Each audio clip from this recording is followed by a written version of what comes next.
Big Dumb Movie is a comedic podcast that often contains obscene language and outlandish commentary. Listener discretion is advised.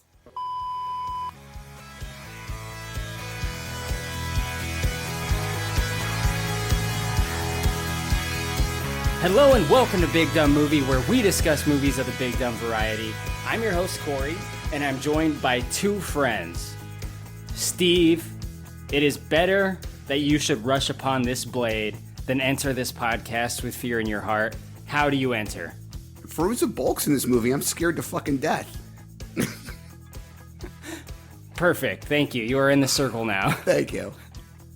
Josh, it is better that you should rush upon this blade than enter this podcast with fear in your heart. How do you enter? With bad jokes and movie references.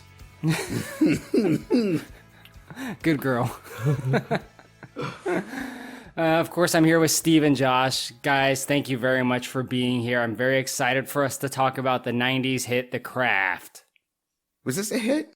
I mean, it did okay. You made some money. It did, yeah. It scared parents, though, Steve. Did you know that? Yeah, I mean, anything that touches on this kind of subject matter, especially during the 90s, they were just immediately like, it's the movies these kids are watching, you know? Any bad thing happens. Yeah, it's right. The movies. It's Marilyn Manson. It's Guar's fault. Like, anything they could blame aside from the fact that they'd let their kids spend their adolescence playing with guns. I mean, we talked about this, but Guar was a comedy act, essentially. Yeah, they were and still are to this day an intentional pun. They never took themselves seriously. Goddamn kids listening to Anthrax and playing Doom and Mortal Kombat. Right. Yeah, Mortal Kombat did get blamed for violence in the 90s. I mean, I don't think anyone ever said, like, this person did this because of Mortal Kombat. Or maybe they did, but they definitely said, like, violent video games are a problem. I killed my wife because I played too much Mortal Kombat. Right. I can definitely remember, like, Manson being called out specifically. He was one of the big names that was getting called out specifically after Columbine. They were claiming that those two kids had gone nuts because they listened to his music specifically. This isn't even about whether or not you're a fan of Manson's music. It's just, it was ridiculous to say that those two kids had shot up his school because of his records. Yeah, they wanted to, like, cancel his tours because of that. Yeah. And he voluntarily actually canceled some. But you know what Yeah. I say? School shooting or not, just cancel all his tours forever. Right? Just fucking take him off the grid. Like, get rid of this fucking guy. Yeah, he's apparently, I always thought he interviewed very well for a long time. And I always thought he was one of those dudes that, like, I never loved his music, but that he was more intelligent than the act came off. But over the years, a lot of stuff has come out. And I know the last year or two, maybe three, he's been accused of sexually assaulting some women. And it's like, maybe this dude really was the scumbag other people were describing him as. Yeah. I mean, that aside, I can't stand his cringe act. Yeah. Like, to me, it's like such an act. I've always hated this guy. And I don't mean to go too far into Marilyn Manson on this podcast, but it's so edgelordy what he does. He gives off this, like, you know, intellectual demeanor. Well, at least he used to. He doesn't really do that anymore. Now he's just kind of like a drunk. Right. But, like, dude, like, it's not cool to, like, act like you're a goth edgelord.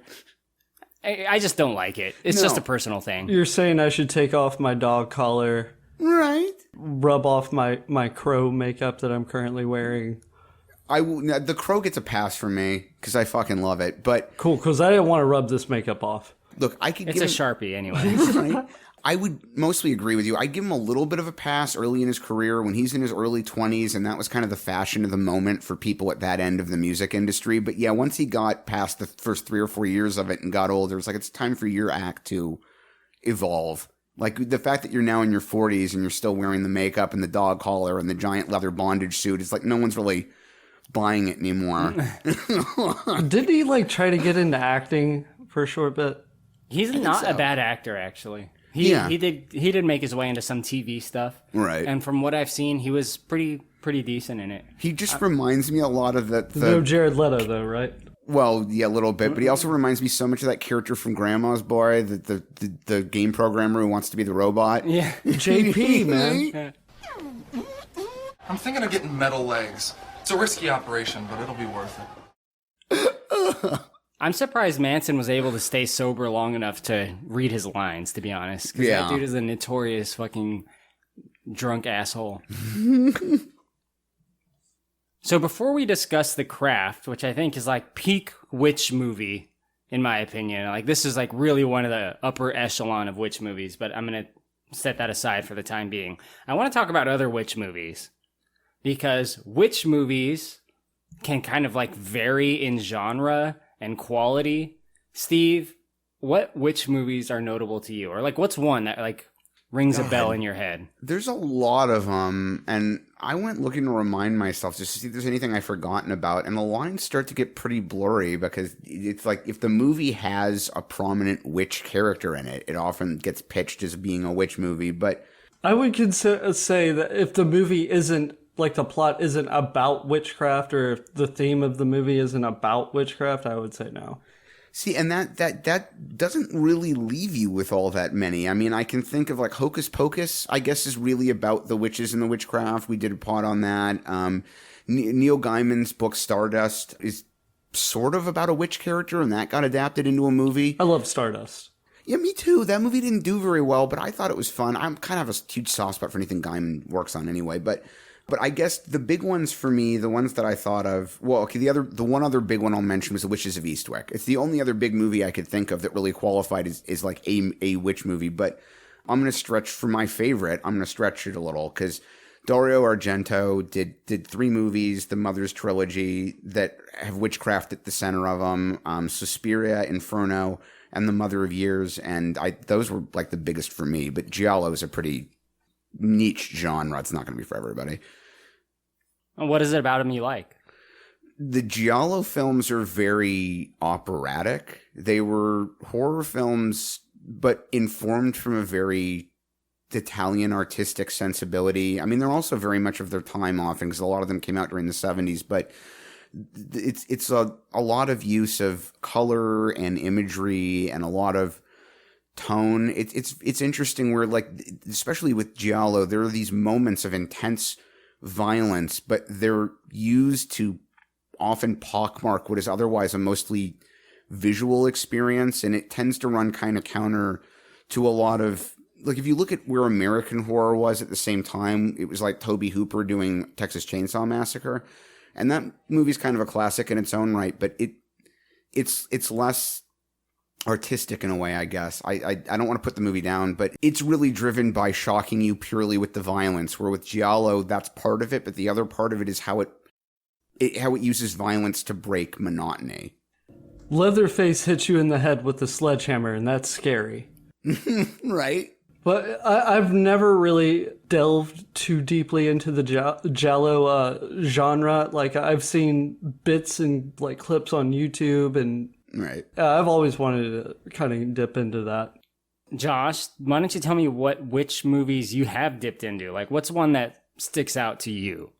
Okay, I think everybody's expecting me to say Season of the Witch, but I'm not. It's not the one. All 3 of our listeners were ready. So I'd like to give a shout out to The Vavitch. You know, it's a genuinely good film, but it's not the one I want to talk about now. No.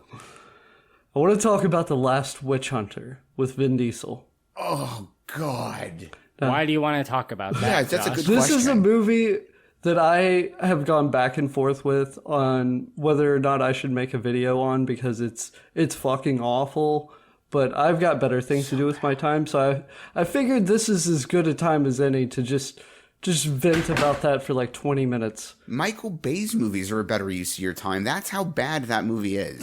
Okay, right. So Vin Diesel plays an immortal edgelord who works for the Vatican and slays witches.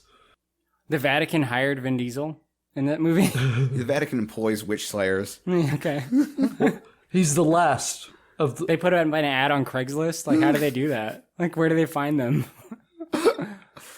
Like, Indeed.com? Like, they reached out to Vin's Instagram. They were recommended to him by Van Helsing. Yeah, I know a guy. Right? Elijah Wood's in this movie for some reason. God, he makes such weird choices. He's like Vin's like little priest sidekick character guy. And he turns out to be, there's the big, for all like 4 people that were interested in the last witch hunter, I'm about to give away the only plot point in this movie, and it's a twist, so you actually care, just skip forward.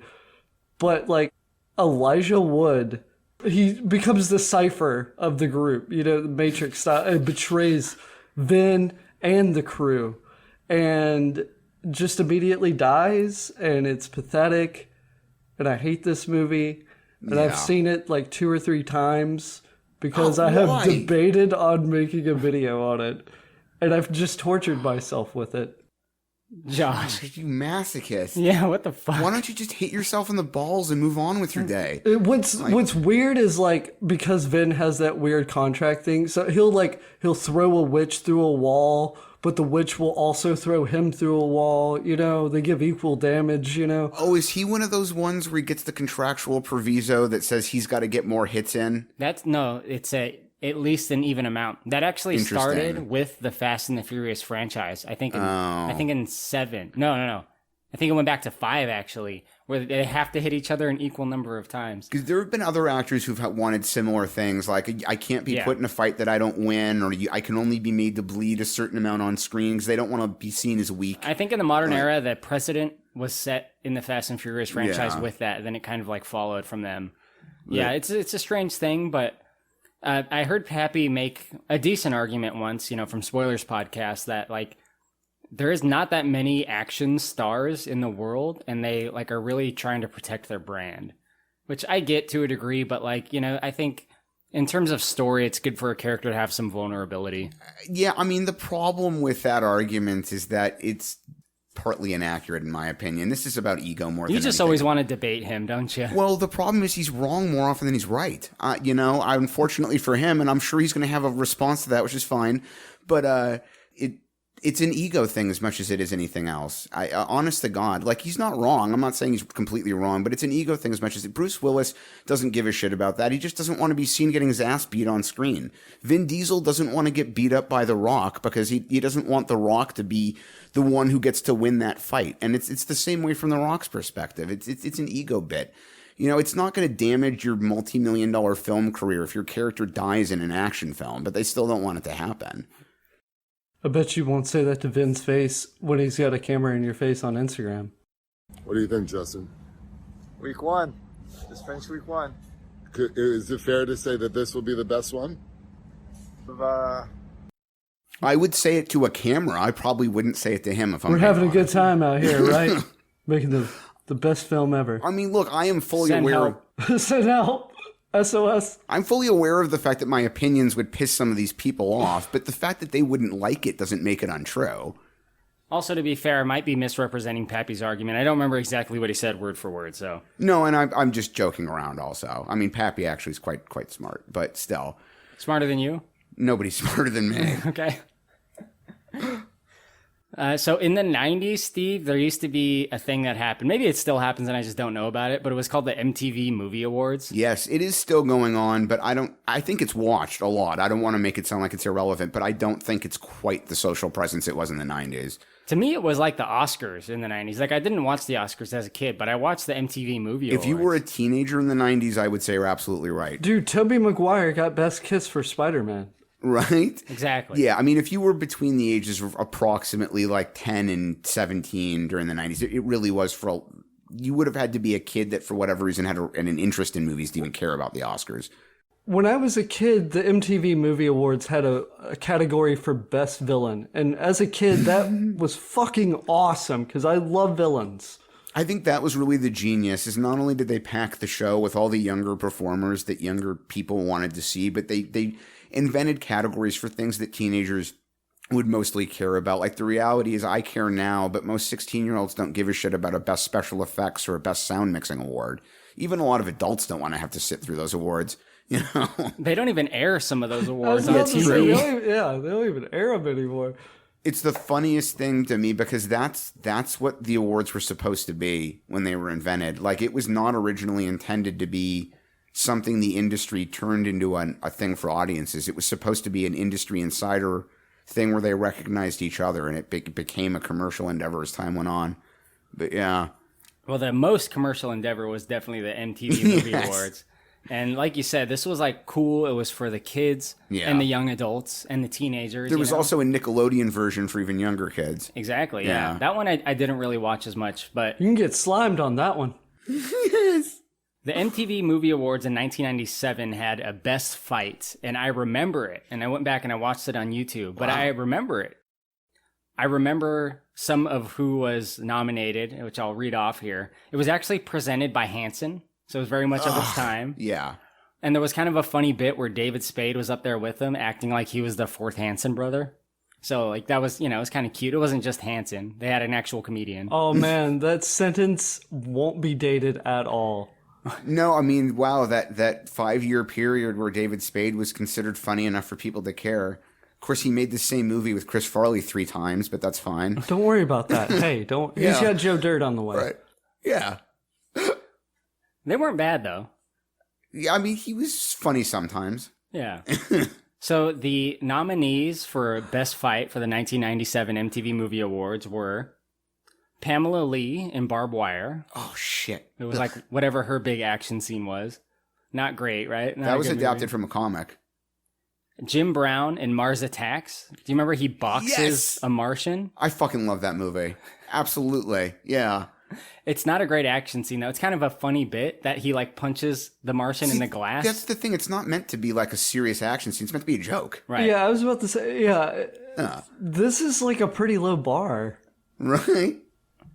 Jim Carrey versus Matthew Broderick in The Cable Guy. Oh, Jesus. The medieval times scene. Even that, again, is supposed to be mostly a joke fight. Right. At least that's more of a fight than the other 2 nominees. True. So The Craft between Nancy and Sarah at the end, which we'll talk about that scene later, but that was one of the nominees, which is why I'm bringing it up here. At least that's a fight. And the last one was Jackie Chan in First Strike.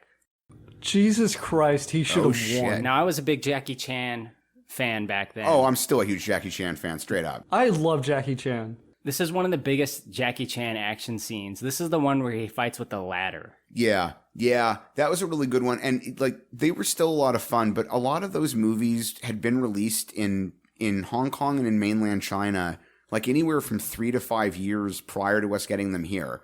And they would take them and they'd give them a new title and they'd re-edit them and they'd dub them in English and then they'd release them here. And in some cases, we didn't even get all of the related movies. Like, what we got here as Super Cop is actually the 3rd film in a trilogy. And it was actually Super Cop 3. And if you've never seen the first 2, there's a bunch of references in Super Cop that don't make any sense because there's a bunch of returning characters. And American audiences didn't really care. Still a lot of fun to watch. But yeah, I love those movies. And that was a great fight scene. Absolutely. That ladder fight in Jackie Chan First Strike is insane. It is. And then, which one is it? I can't even remember that dude's name. There's this really, really tall French dude. He always had a buzz cut and he almost always had his hair bleached. He frequently wore a bomber jacket and skinny jeans in the movies that he appeared. He was in one with Jackie Chan. He was in Kiss of the Dragon with Jet Li. He was in 2 or 3 others. He was really well known for his high kick. This dude was really like a European champion, a karate fighter. And he was one of these dudes that, like, standing straight up, he's like 6'4" and he could touch his knee to his face. He could really kick basically vertical. It's crazy. And there's one at the end of one of the Jackie Chan movies, Chan fights him on a rooftop. It's fucking awesome. That sounds dope. Yeah. Sounds like the kind of thing I would have loved as a kid for Yes. sure. Anyway, so The Craft did win, actually, that. And Wow. Robin Tunney and Fairuza Balk, they accepted the award. And Fairuza Balk seemed like really genuinely like grateful. And like she dedicated it to like stunt workers. And I don't know, it just seemed like it was really nice, like her acceptance speech. Robin Tunney was kind of like doing jokes and she seemed a little bit like a cold fish. But Fairuza Balk seemed really like happy about it. It was cool. Robin Tunney never struck me as the type that cared much about those award shows. And that's not even a knock at her either as a person or an actress. It's just I don't think she really mattered. My agent told me I had to be here. That's probably what happened. The funniest part is MTV, for some strange reason, refused to invite Rachel True. And she always claimed it was because she's black. I have She no played idea. Rochelle. Yeah, I have no idea whether that's true or not. I'm just recounting the story. But yeah, which is kind of fucked up. The other girls got invites. I think it's because she was living in an old folks home and she couldn't actually, they couldn't get her in a car because she had a bad back. Right? It's so funny how much older they always were in the 90s. And we just saw it in Buffy last time. And When this movie came out, that actress that played Rochelle was nearly 30 years old. 29. Yeah. I mean, and the other girls were a few years younger, but they were all between like 22 or 23 and 25 themselves. Firuza Balk was 20. 20, at the okay. time of filming, at least. Yeah, so she was the youngest then. And yeah, I mean, it's nuts. There's even in an episode of The Simpsons, they spoof it. There's an episode where a bunch of actors from big TV shows are supposed to be walking up in a red carpet, and when Luke Perry gets close enough to the camera, you can see he's got wrinkles in his face. Are you telling me Luke Perry isn't 17? No, well, the poor guy is no longer was never with us, 17. But yeah, I think he was born being 33 and then went right to work as an actor. Yeah, he was manufactured in a factory Right? to be a teen actor. He was born with the soul patch intact. He's like a Terminator. Just pushed him off the line, you know? Him and Tori Spelling. If Hollywood could factory make actors, they absolutely would. The Craft. The Craft. Directed by Andrew Fleming, the 1996 movie Steve. How the hell was this movie made? Good. I don't know nearly as much about this one. I know that the producer, Douglas Wick, wanted to do a high school type movie, which, I mean, makes sense. 80s and 90s, that was a huge genre, especially after several of John Hughes' films came out.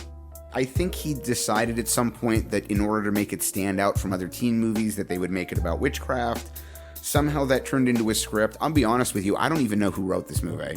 I did not have time to do my normal level of research, and it's not a movie I know a lot about off the top of my head, but it was his idea. The script got written. They eventually brought in Andrew Fleming as director, who I get the impression is not a bad director, but has not had a tremendous career outside of this. In fact, the only other two items I could find in his resume that I thought were even worth mentioning was one being a really small production called Hamlet 2, which I actually think is hilarious, really funny movie. And then a 2015 remake of Problem Child, which TV movie, bro. Yeah. I have not seen this. I need to watch this movie. You're braver than I am. Yeah. I need to watch this movie. As me and Steve, for the audience listening, Right. we both know the Problem Child actor. You better than me, but Michael yeah. Oliver. So yeah, I deal with him on almost a daily basis. I don't mean to say it in a negative way. No, he's a cool guy. Yeah, he's a cool guy. He's a great dude. But so I know that they considered a lot of actresses for the main parts. The internet claims 85. As per usual, take anything on the internet with a grain of salt. But they claim 85 actresses screen tested for the four main parts, including Angelina Jolie, Scarlett Johansson, who nobody would have known at the time. She would have been awfully young. I was born in 83. Johansson's got to be within a couple of years of being the same age as me. She really would have been about high school age when this movie came out, or close to it. I think she was a child actor first, right? Yeah, She started working pretty young. Yeah, I think that's true. Not that I think she would have been bad, but she was just far younger than any of the other choices, as far as I'm aware. The character of Rochelle was rewritten to be African American, so they could cast Rachel True. Which is funny because they apparently did not want to screen test her. And Rachel True's original agent just called her back one day and said, yeah, they're not interested. Let's just look for other parts. And Rachel wasn't willing to accept that. So she actually solicited other agents on her own time until she found someone who was willing to help press the producers to get her the part. And they ended up giving it to her. So good for her.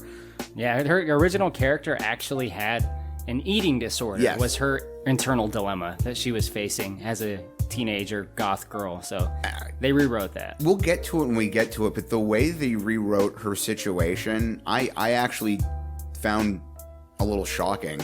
Like, I couldn't believe they got Christine Taylor to deliver that line. It's really a nasty line. But We'll yeah. talk about it. Anyway, but yeah, so they ended up with Fairuza Balk, Neve Campbell, Rachel True, and Robin Tunney. Rachel True was probably the least known, definitely, I would say, the least known of that group at the time. The rest of them were all really well-known working actors. Neve Campbell at the time was on a super popular show called Party of Five.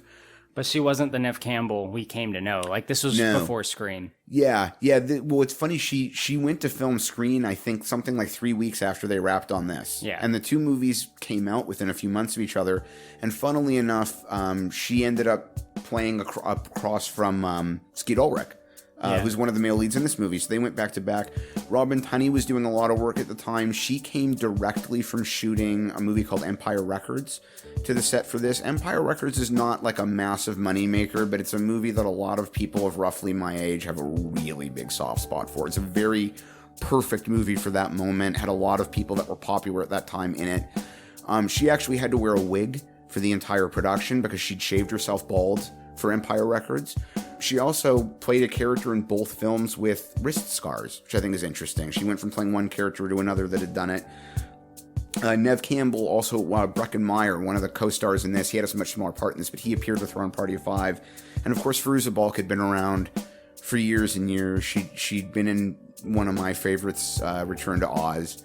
Breckin Meyer, real quick. I feel like he appeared in every teen movie in the 90s and TV show. That's how I feel. Like, he was always that guy on the side with the long hair, kind of goofy. Like, he always played the same character. I feel like he was in, like, Clueless and, like, Boy Meets World and shit. Yes. Yeah, and he always played that character. He played a very similar character in one of my favorite 90s movies, Go. Go! I was about to bring up Go! Oh my god, do you know Go, Yes! Josh? I fucking love that movie. I would love to do a pod on that movie. Movie's so unique for its time. It really is. It was a great way to do it, and it's like the only example of that type of storytelling that I'm aware of that was really primarily aimed at younger people. I mean, the only other thing like it from that era that came off well was Pulp Fiction. Well, Snatch, but that wasn't so much for kids. That's true. Everybody was trying to rip off that Tarantino style, you know?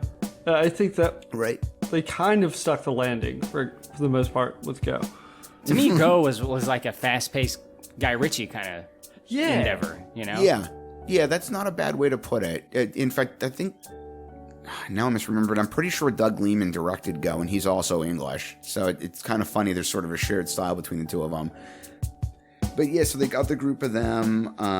They got a woman named Pat Devon. I don't know how they found her, but apparently she was a very well-known Wiccan expert, and she did a lot of the consulting for them on the film, so stuff would seem at least vaguely real. They did film the movie mostly around LA. There's a moment, no one who doesn't live here would probably know it, there's a moment where they're driving up Broadway and they almost get into a car accident in front of Clifton's cafeteria, which I think is funny. Tony Clifton comes out. Right? I'd love that. The high school they were supposed to be going to was a fictional Catholic school. They actually shot that at Verdugo Hills High School. Oh, shit, no way? They Yeah. shot that at Verdugo? They did. I used to live in Tonga. Oh, did you really? Yeah. Dude, that's... for some reason, I think a lot of even LA people think that that's some kind of weird, far-flung area, and I actually like it out there. It's very ranchy. That's a nice high school. Yeah, they filmed a few things in that area. Sons of Anarchy was all filmed in that area. Yeah, if someone my dad was friends with for years had a ranch out near that, like on the Probably in Shadow Hills. Yeah, exactly. Yeah, I loved going out there. Yeah, Shadow Hills is decent. But the deeper you get into Hunga, the more meth you'll step into. I have heard that, and I've heard it leak down from like Valencia, Palmdale, because a lot of the labs are out in the desert. Yeah. Which is unfortunate because, I mean, it's a problem in a lot of communities, otherwise nice communities, but... I've been expanding my empire, so... Right? Sarah's home in this film was a real mansion, or at least the outside of it was. Most of the interiors were filmed in studios in Culver City. The occult bookstore in this movie, which looked really nice, is built into a building as part of the El Adobo Marketplace on Hollywood Boulevard, which is a really neat bunch of old buildings. Not a whole lot else to say about the production aside from that. One thing I thought was interesting, Fairuza Balk started visiting a well-known store in Hollywood called Panpipe's Magical Marketplace during pre-production, and she liked the store so much that she ended up buying it from its owners, and she maintained it until the early 2000s when she resold it to some of the people who were her employees there. So the store is still there, and at one point you could have visited it while she owned it. Oh, this is one other thing I'd forgotten about this one. Andrew Fleming, the guy who directed it, in 2017 claimed that the WB show Charmed had ripped off this idea. And I'd never thought about it before, but if you listen to his argument, it's not a terrible argument. It's really not. There's a lot of similarities. They even aped some of the same music. They used a cover of How Soon Is Now as the theme. They used a cover of How Soon Is Now in this, and How Soon Is Now became the theme for that show. So Charmed, I don't know, looked a little bit like it. Because he had pitched a spin-off show about this, right? Yes, that's the And other then thing. somehow it didn't get greenlit, but we got this other idea. Yeah, he went to WB and said, I think this would make a great spin-off show. And they're like, sorry, we're not really interested. And then a year later, Charmed comes out with the same piece of music as its theme song. Sons of bitches. Right? Even Robin Tunney was like, I thought it was completely obvious the moment I saw Charmed that they'd knocked He's like, off. I got another idea. Clarissa explains it all with a talking cat. Yes! And now we've got Sabrina the Teenage Witch. God, I had such a crush on Melissa Joan Hart. But I guess one other thing for anyone out there that's a big enough film dork to give a shit or would even know what this means, but Kodak had introduced a brand new film stock, 5287, like a year before they filmed. This was one of the first movies shot on it. But I guess one other little detail touch as far as the Wiccan stuff goes, we'll touch on this more, but they constantly refer in this film to a supposed Wiccan or pagan deity they call Manon. Manos in the Hands of Fate. Right? There's no Manon in Wicca. There's a similar deity, but that one does not exist. In fact, in France, Manon is usually a woman's first name. Manon. Yeah. So. Manon. Right? They never say the N at the end of Manon. Right. We are praying to Manon. But yeah, that's really the bulk of what I know about this movie. We'll reprimand you later for your lack of research after the pod. I know. Make sure you cut that out, Corey. I spent less than 12 hours on this one, so it was a light endeavor for me. Thank you very much, Steve. It is time to talk about The Craft. Ours is the magic. Ours is the power.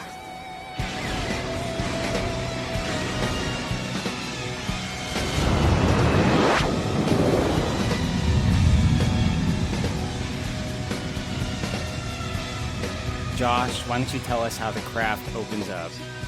So interestingly, this movie opens with 3 of our main characters in the middle of a seance.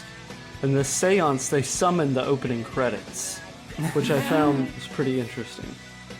It is pretty interesting. I like that. Not a whole lot of films do that, you know? So we're introduced to Sarah, new in town. Have you heard that plot point before? No, have they done that before? What a great concept. Right. It's groundbreaking. The new kid in school. Yes. So, fresh new home, hanging out in the kitchen, and then what do you know? A bum just happens to be in her kitchen, tries to offer to sell her a snake, I got this trouser snake for you. and he aggressively tells her to relax. Relax. Yeah, relax. I just want you to touch my snake. Why, God damn it, why can't you relax? There are at least 2 scenes in this film where somebody just comes up to the house and starts talking to her, and her dad is constantly chasing men away. And it presents a very scary picture of having a daughter in Los Angeles, man. As is the life of a dad, I'm sure. Steve, how would you handle a situation where a hobo walked into your front door with a snake? Honestly, I thought the dad's reaction wasn't that bad. The first thing he does is just grabs a fire poker and tries to chase the guy out. And it's like, what else are you going to do? Is that what you would do? Probably Do something. you have a fire poker? You know what? I have a set of fireplace tools. Yeah, that's not a bad one. I would offer to buy the snake. I mean, look, I would prefer to go the rest of my life without ever being in a situation where I hurt anyone else. I really would. But at the same time, if I come downstairs and there's some dude with a snake accosting my teenage daughter, that's how you get yourself fucking fire poked, bro. I'm gonna come after you. You better run. Gonna get a little fire poke. You get a little fire poke. You know, Steve, it rains a fucking lot. Oh, thank you. I almost forgot about. I want to mention that. Is this an El Nino year? Yeah, that's gotta be right. We get what? 20 days of actual rain, 30 days of actual rain a year, something like that. That's generous. Yeah. You know, and maybe 3 of those will be that. We did have a winter 2 or 3 years ago-ish where we got an unusually large amount of rain. See, I thought California's weather was tied in with your emotions. So if you were sad, it rained. You know? Well, I mean, like You're thinking of New Hampshire. she's supposed to have moved from San Francisco. No, up there, not maybe days on end, but up there it is more common. Like when I lived in the Bay Area, it definitely got a lot more rain days and more heavy. But like you come down to here, yeah, and those kind of rain days are really unusual. And they did it in Buffy too. There was a scene we mentioned in Buffy where Luke Perry and Christy Swanson are outside a mall and all the streets are wet, like everything's been raining. And it's like it doesn't rain like that here that often.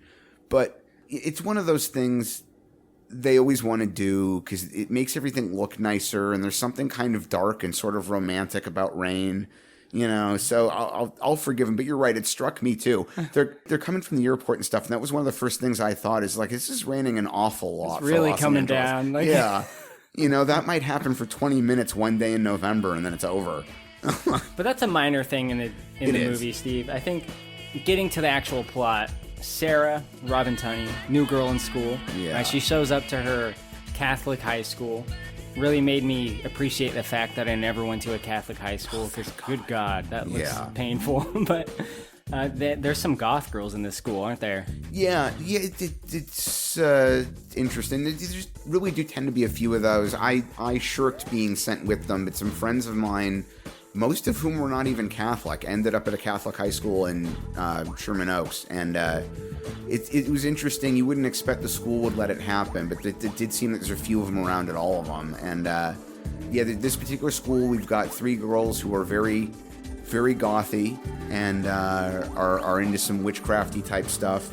And if you know what Wiccan girls were looking like in the 90s, you could identify them at a million miles. So...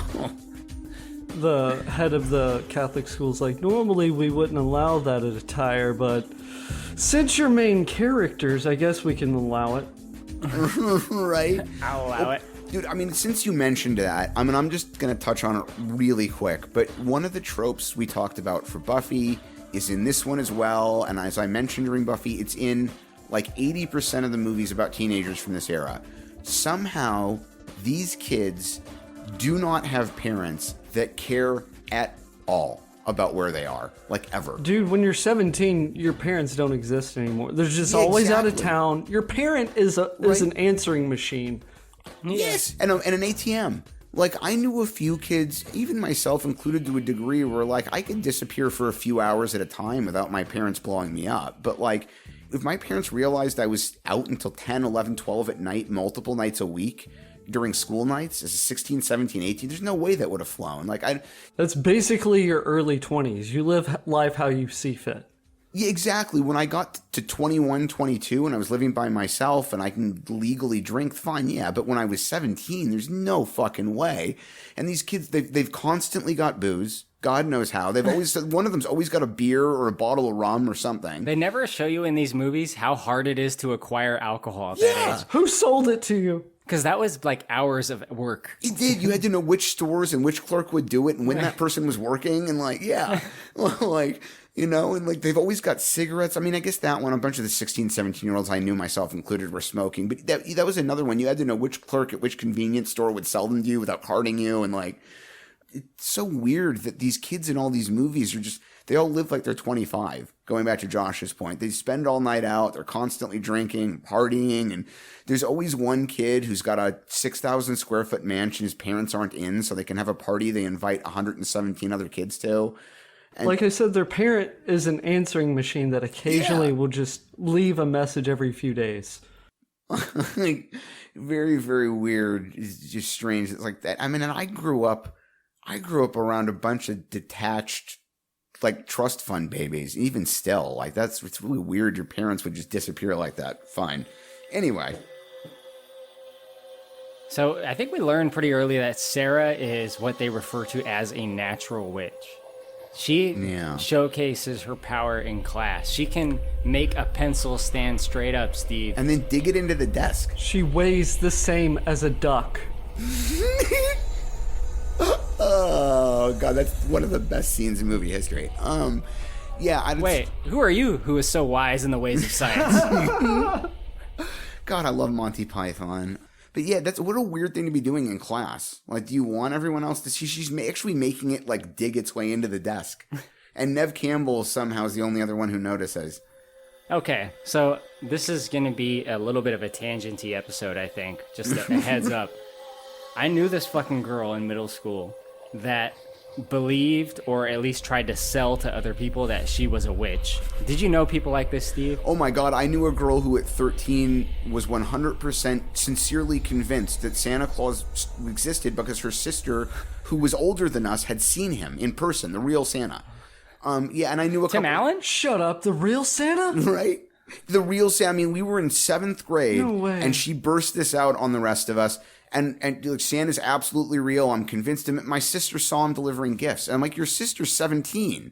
The fuck is wrong with the two of you?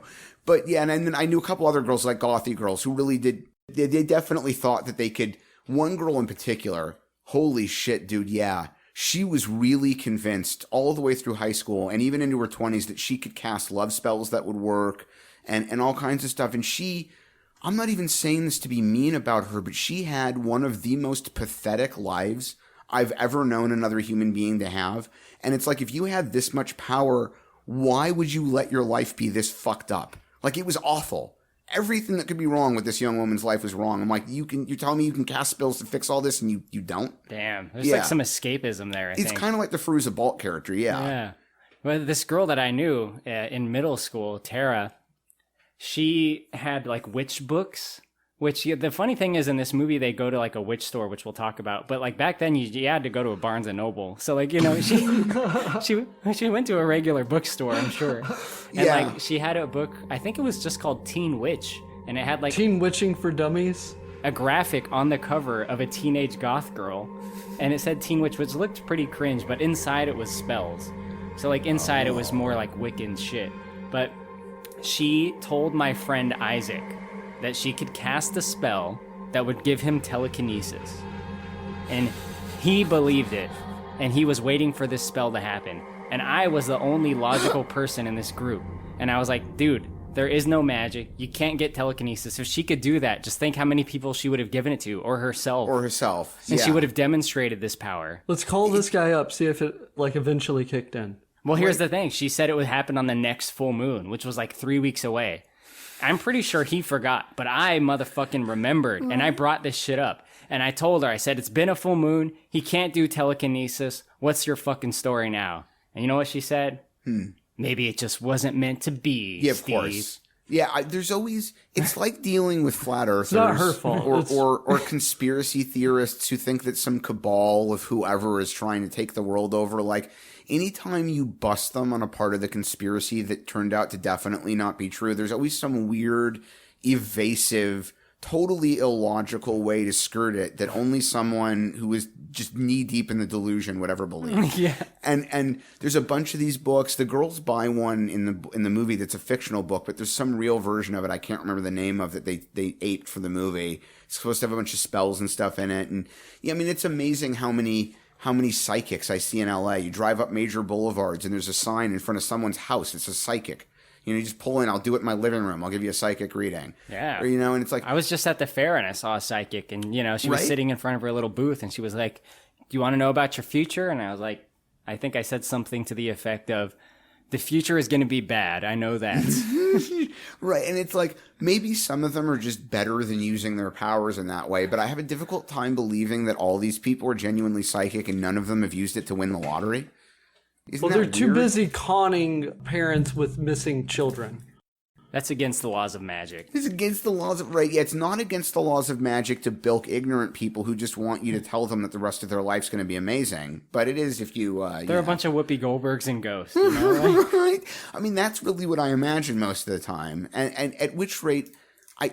How much do you have to delude yourself into believing that it's real to pay one of those people to give you a psychic reading that deep down you must know is bullshit? You have to, right? You have That's to. the thing. I always wonder, like, do they really believe this, you know? I can't believe if they removed the filter they would. I think that there's a way that these people put a filter in where that part of their brain just doesn't leach in. But if you pulled it, they because there's no way you're thinking about it, right? You wouldn't pay that person if you were thinking about it. But, yeah. But the people selling these kind of services, they have to know they're full of shit, right? Oh, God, yeah. I mean, you must know you're a con artist. Right. Like... In Alabama, we just burn witches at the stake, so... Oh, really? Yeah. Still. Like in your favorite movie, is it Silent Hill where they burn someone? Yes. Josh? That method of burning is fucked up, by the way. Yeah, they didn't burn her at the stake. They like roasted her over an open fire. Yeah, that's right. That's right. Josh, have you ever seen the original Wicker Man from the 70s? I've seen bits and pieces. Oh man, the main character goes up. It's nasty. Well, there weren't a bunch of CGI bees in it, so I couldn't get invested. Oh god, that's not even in the Nick Cage one. That's the deleted scene. Yeah, it's the unrated version. I've never believed any of it as reality, but I have always been sincerely just academically fascinated with pre-Christian paganism and polytheism, and I find the religions themselves just academically very interesting, and that shit's pretty frightening, man. Yeah, it's not so much like if I believe it. If somebody's crazy enough that they believe it, that they're willing to burn me in a giant 20-foot wicker statue hollow man cage thing, that scares me more than their religion. They believe it. They're going to burn me. I mean, that's the scariest part is these people were willing to do that kind of thing anyway. The religion's just what gave them the excuse. Like, ugh. But back into the movie, Steve, the goth trio, they kind of catch up with Sarah. Like, at first they're a little bit, maybe slightly rude to her, but they eventually talk to her and they kind of offer to hang out because they recognize that she is a witch like them. And Sarah has been told that they're witches by other people in the school. By Skeet Ulrich. Yeah, when the three of the others are penned somewhat sympathetically during the first and into the second acts of the film, but it turns out all three of them are just like scumbags. They're all shitty. The only reason any of them are interested in her is because they want her power to make their spells work. And at the end of the film, Rochelle and Sarah underline that by Bonnie, there you go. But yeah, they recognize that she's a real witch. They've been trying to make stuff happen for a long time and it's not happening, and they believe that Bonnie believes early on that adding her to the group will give them the power they need to actually make things happen. And their goals early on are sympathetic. Bonnie's got some what seems like burn scarring on her. She's got Freddy Krueger back. Right, that she wants to make go away, which is a sympathetic thing, and she's a teenage girl and she's getting teased about it. Rochelle is facing some discrimination, some racism really from some of her classmates and is being picked on because of it. She wants to fix that. And the Sarah character lives a shitty life in a trailer park with a sort of abusive stepfather. And Nancy. She wants a better life for herself and her mother, although that falls away pretty quickly. It becomes pretty obvious as time goes on that she's just really, somewhat understandably, but she's just really vindictive and mostly wants power that she can exercise against other people. Maybe that's 3 years of abuse. Yeah, it could be. I mean, I think to some degree. When Skeet Ulrich tells Sarah that they're witches, there's no immediate like snickers followed up by that. Like come on, man. You can't say that with a straight face. It's the bitches of Eastwick. What? Yeah, whatever you do, stay away from them. Why? Well, you see the one on the right? She's a major slut. I mean, I don't know from experience or anything, but... And the one in the middle, she's got these burn scars all over her body. I haven't seen them, but friends of mine have. Anyway, they're... Nah, never mind. What? What? They're witches. Witches. Well, that's what people say. I agree with you. They could have made that scene way better just by having her have more of a reaction. Although I guess the fact that she could do this magic stuff is why she wouldn't. But yeah, you'd think even to protect your own image that you'd act in a more indiscriminate manner when told that these other three girls are witches. I'd be like... Right? Like, are you serious? That's what I think most of us did anytime. You remember being 17 and if you ever switched schools or anything or new people came in and you were told, oh, so-and-so's a witch. It was always like, really? That's stupid. Skeet, like, aren't you laughing? Are you buying this? Into that? Right? You know, of course, in this magical version of reality, it turns out witchcraft is real and these girls can make things happen. Well, that's a coincidence. There's a really, really hilarious spoof on this idea for an episode of American Dad. The episode's called The Witches of East Langley. Even if you're not interested in the show, it's a really funny episode. Marshall, my good man, how's your day going? Can I hook you guys up with some butterflies? Dude, you have 10 seconds to get the heck away from this table. Marsh, it's good. We're witches now. You know the old saying, quarterbacks, witches, the rest be bitches. All right, squeeze it in. Nothing wrong with a little thigh to thigh. There aren't enough butterflies in the world to make you cool enough to sit with us. In fact, there's fewer and fewer butterflies every year, nerd. So when the girls are hanging out, Steve, I think they go to what looks like maybe Hollywood Boulevard. Yeah, they go to Hollywood Boulevard and they go to a fake bookstore and well, you can't buy spell books at a Books A Million, Steve. Right? It's really strange that like Panpipe's Magical Marketplace is the one it was a real place that I mentioned earlier that Fruza Balk owned for a while. It was a real bookstore in LA, in Hollywood, that was designed for this kind of audience, and they could have just filmed it there. I think the set of the store they go to is cool, though. Like they did. They designed it really well. Yeah, they used a strip of... There's chunks in that part of LA, mostly near Broadway and near the historic core, where there are still a lot of buildings that were built anywhere from like 1890 to 1920, and a lot of them were in the adobo style. And this particular one was in Hollywood, but it's a really older one. And yeah, they took it over and redressed it as the bookstore. And I do really like it. Korey, you might agree with this, and Josh maybe also. Like, there was something, a very lightly romanticized version of reality that they kind of nailed during the 80s, or 90s, I mean, late 80s starting. But stores like that were like, it was real, but in this way that was just slightly... Oh, almost fairy tale-esque. Yeah, it's like, it's real, but it's slightly neater than real life. You know, it's real life, but more interesting. Like, I don't know how to put it, but yeah, it's really neat. I like that. In the bookstore, I think one of them actually buys a book called The Craft. Yeah, and that's the book I mentioned I was trying to allude to a few moments ago. There was a real version of this that I can't remember the actual title of, and they were supposed to be buying a book of that, and they pitched it as being like a book of personal spells and teaches you all the rules to life, and use it like a journal. How to witch for dummies. Yeah, right? I took note that she spent $50 in 1996 money for that book.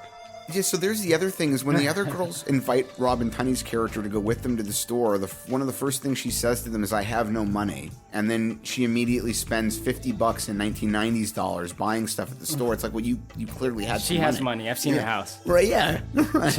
The plot gave her money. Yeah, the plot gave her money just out of nowhere. She does live in like a very old style LA home. Yeah, the exterior was a real mansion, I think in the Hollywood Hills or Culver City or something like that. And yeah, I mean that kind of home in that neighborhood, even in the 90s, would have been worth a lot of money. What is it with these fucking movies where they open up, like, come into this like abandoned like house? It's like the size of a mansion. They're like, this dump. Yeah, it's really weird that, like, yeah, you're right. It's always clearly a very beautiful home that just needs a little bit of maintenance. But, like, then two, these movies seem to imply, without ever explicitly saying so, that LA is somehow full of these, like, dilapidated mansions. And it's weird, like, most of them are not dilapidated. Even the ones from the 20s. Like, you drive through Hancock Park, where a lot of the mansions are from the 20s. Very few of them would be in that kind of condition. Right. I mean, everybody in LA doesn't live in the house from Casper. Right. Yeah, it's another one. Like, there are neighborhoods. With staff. In fact, there's you guys might love this. There's a neighborhood called Angelino Heights. It's way above Dodger Stadium in LA. Yeah. There's a street in there called Carroll Drive that's famous for having the last original collection of Victorian homes in Los Angeles. They're beautiful. Really expensive neighborhood. They've been filming clips for Fast and the Furious 10 up there. And last week, a bunch of the residents filed complaints with the city and with the police department because they're up there doing stunts and blowing shit up and making a bunch of noise. But yeah, I mean, you drive through these neighborhoods, it's so weird. You won't find a lot of like those homes like what's in Casper. You might find a house that looks like that up there, but it's not going to look like it's been abandoned for 100 years. Yeah. What if the ghosts are in there though? Well, it's true. You know, some of those mansions just are lived in by ghosts. Yeah. Yeah. Hey, wait a second. I have to talk to you. I had a dream about you. Oh, in my dream, you are dead! No! I'm talking to you. Come back, child. Come back to Jesus. Don't you run away from me. I am the door of the way. I know what I'm talking about. So on Hollywood Boulevard, that hobo man shows up again and kind of like starts chasing Sarah. And I think this is where they realize that they have like a force connection between the three of them through their god, Manon. And they what they say is they like can make things happen. But basically he just runs in the street and gets hit by a car. See, that dude, that's the thing, like, it's so strange. They make it out like he's got this weird connection to him, but then his only real purpose for the entire film is just to be the first one they prove they've got power with, because they make a bus hit him. Poor guy was just trying to sell a snake. Like, the scene earlier where he showed up at the house, totally unnecessary. We didn't need to have seen him before. He could have just been some homeless dude on Hollywood Boulevard who accosts them and then gets hit by a bus. No, he was just on set. That wasn't scripted. Right? You know what, man? In the nature of filming in LA, you might be right. That dummy did look pretty realistic. Yeah, I made note of that too. Dat dummy. That's like Mad Max looks at him and goes, "He went under the wheels." Oh my god, I love Mad Max. Them explaining their god sounds like the most immature-ish, childish thing ever. She's like, is it like God or Satan? No, it's way more powerful than that. It hit him. The car hit him, and we made it happen. Oh my God. Maybe not. Yeah, definitely. I thought to myself, it's gonna hit him. I thought it too. Well, I thought it too, without Sarah, did you think it? Yeah. Well, then that's it, you guys. Sarah's the fourth. North, south, east, and west. We can make things happen. I mean, this is it. This is real. Shit. You guys, this is really weird. Well, I mean, who is after you? He's gonna hurt you, man. It's not our fault. I mean, You guys, maybe he'll really listen now. Who? Manon. what's that? That's like God? No, man invented God. This is older than that. Do you guys worship the devil? It's like God and the devil. I mean, it's everything. It's the trees, it's the ground, it's the rocks, it's the moon. It's everything. It's nature. If God and the devil were playing football, Manon would be the stadium that they played on. It would be the sun that shone down on them. The one thing I'll give them credit for, or I guess the two things, there's one little moment in there where she says, you know, our conception of God was invented by man, which I think was a nice touch for those characters, even if it's not something audience members agree with on a personal basis, that like that is really the right view for a Wiccan. They sort of tried to have her talk about it in a way that, in a very theological, fantastic sense, kind of makes sense. It's sort of like the way they tried to retcon explaining the Force in the sequels, where like it's not some physical being, it's really like a living force. Midichlorians. Yeah, right. The greatest plot point ever written. Well, you know, the midichlorians is the bad version. That's the version that makes no goddamn sense. In this one, it's more like what we're dealing with isn't a deity. It's not some bearded thing that lives in the clouds. It's a living force that's intertwined with nature itself. If God and Satan were playing football, Manon would be the stadium they played upon. How are two people going to play football against each other? That analogy is the part I found the most bothersome. What a ridiculous, cumbersome, over-the-top You just analogy. don't get it, Steve. What are the rules of two people playing football? And also, you started off by saying that God and Satan are deities that human beings invented. So why would the two of them be playing football in a stadium created by... Look, you just stop asking questions. But yeah, like she starts off explaining it in a way that I think works well for that belief system. But yeah, it's a little cumbersome and goofy for sure. And she's way over enthusiastic about it. My God's better than your God. Right? I'm not even saying Fairuza Balk's a bad actress, because I don't think she is, but she does that mood in almost every part she plays. It's just like, that's her. So do you need a character to act like that? Is it between the years 1990 and 1998? Cast Fairuza Balk. If you can do that, you ever heard of invoking the spirit? No. That's when you call him. Manon. It's like It's like you take him into you. It's like he fills you. He takes everything that's gone wrong in your life, and he makes it all better again. She's relishing this part so much that she just used it in other performances. Oh God, yeah, I think this is the closest to her in real life of any of the parts she ever played. Maybe this and the little girl character she played in Return to Oz. I fucking love her in this movie. She is so fucking crazy. In that respect, I totally agree with you. It's not even a matter of disliking or otherwise, but yeah, I think she, for this part, was clearly the right choice. And she really had the right look for it. Yeah. And she's super gothed out, more so than the others. Like she's more into the goth culture than the others, I think. I wish the others had been a little bit more like her in that respect. She's the only one in that group that I actually buy would be the type of person who's really interested in this.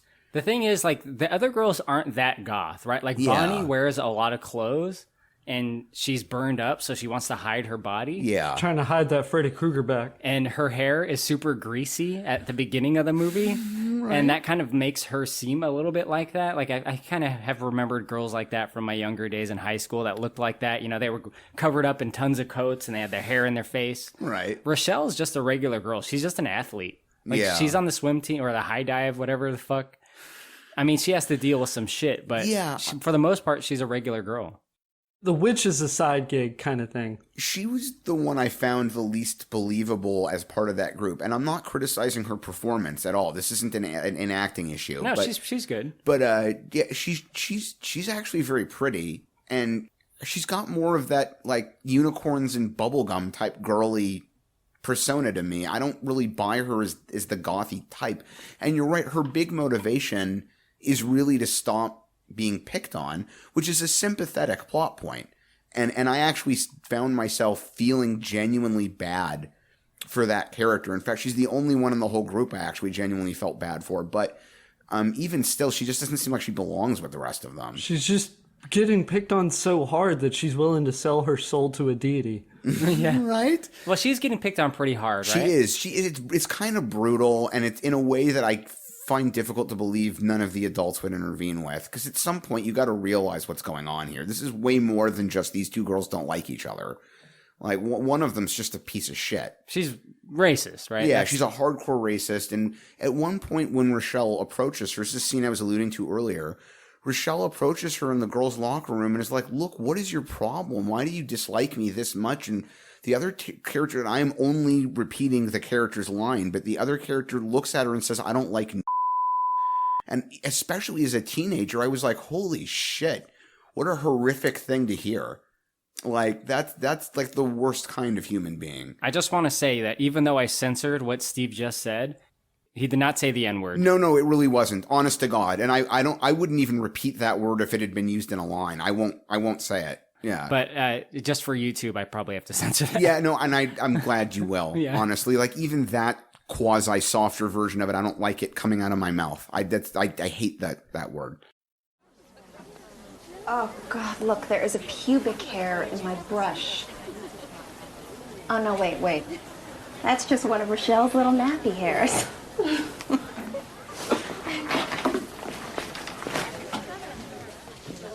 Why are you doing this to me, Laura? Do you think you're funny? You really want to know why? Yes, I really want to know why. Because I don't like Negroids. Sorry. So yeah, her dilemma is racism. And in a deleted scene, they say more or less that she's the only black girl in school.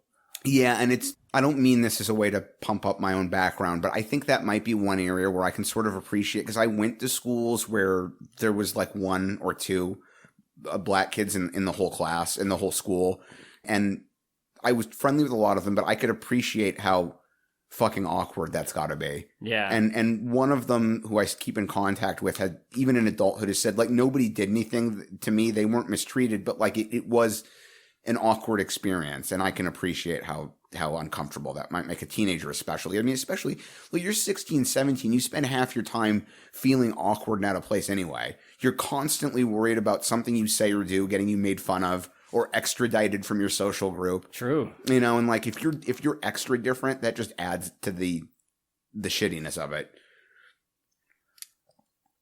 I like to imagine that Josh kind of dressed like Nancy in high school. Maybe like a male version. Am I off base, Josh? You're not completely wrong. No offense. Josh was JP from Grandma's Boy. Maybe not like Matrix-y, but no. The thing is about Nancy Fairuza Balk is that being goth is not cheap.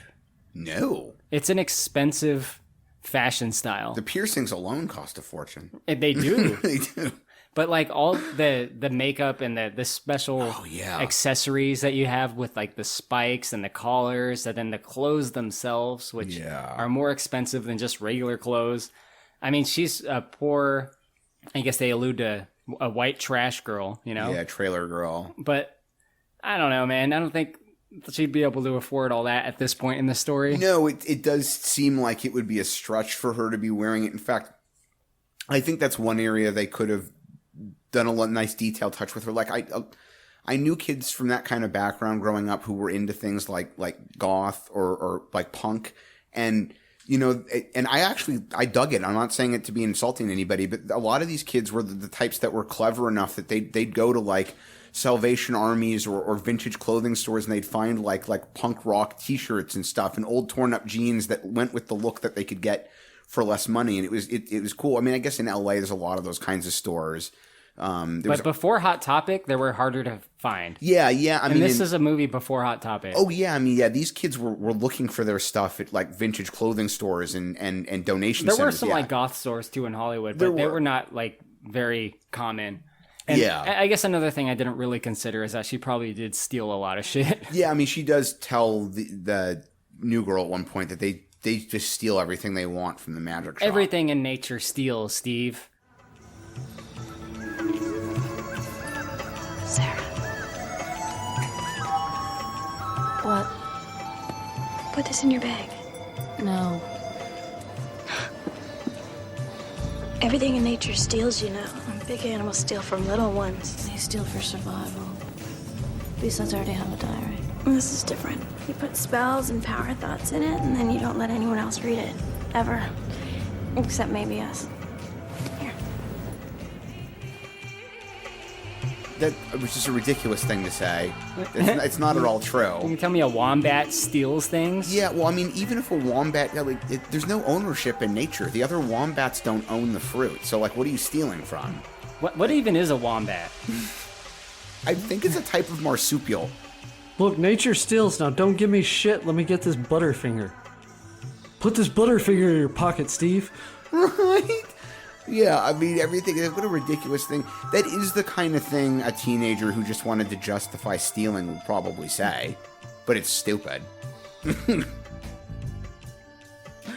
Bonnie's medical procedures to remove her scars is like a medieval torture simulator, right? Yeah, it's like a tattoo gun designed to do nothing but hurt you. I'm not sure I really understand why they think stabbing burn marks with needles would heal them. What's the medical science behind this? Yeah, exactly. Can we touch on the science behind this concept for a minute? Because that's really more my interest. No. We ain't got time for that. Just let the needle mechanism pierce her scarred back.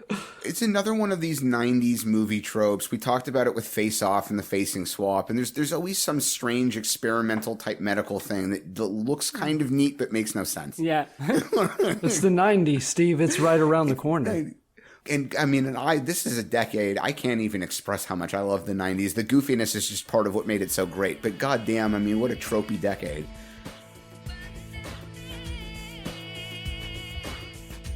Josh, maybe you can tell us about Sarah and her relationship with Chris.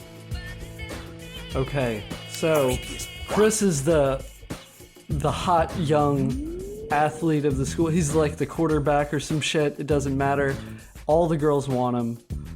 All the guys want to be him. Presumably. Breckenmeyer definitely wants to be him.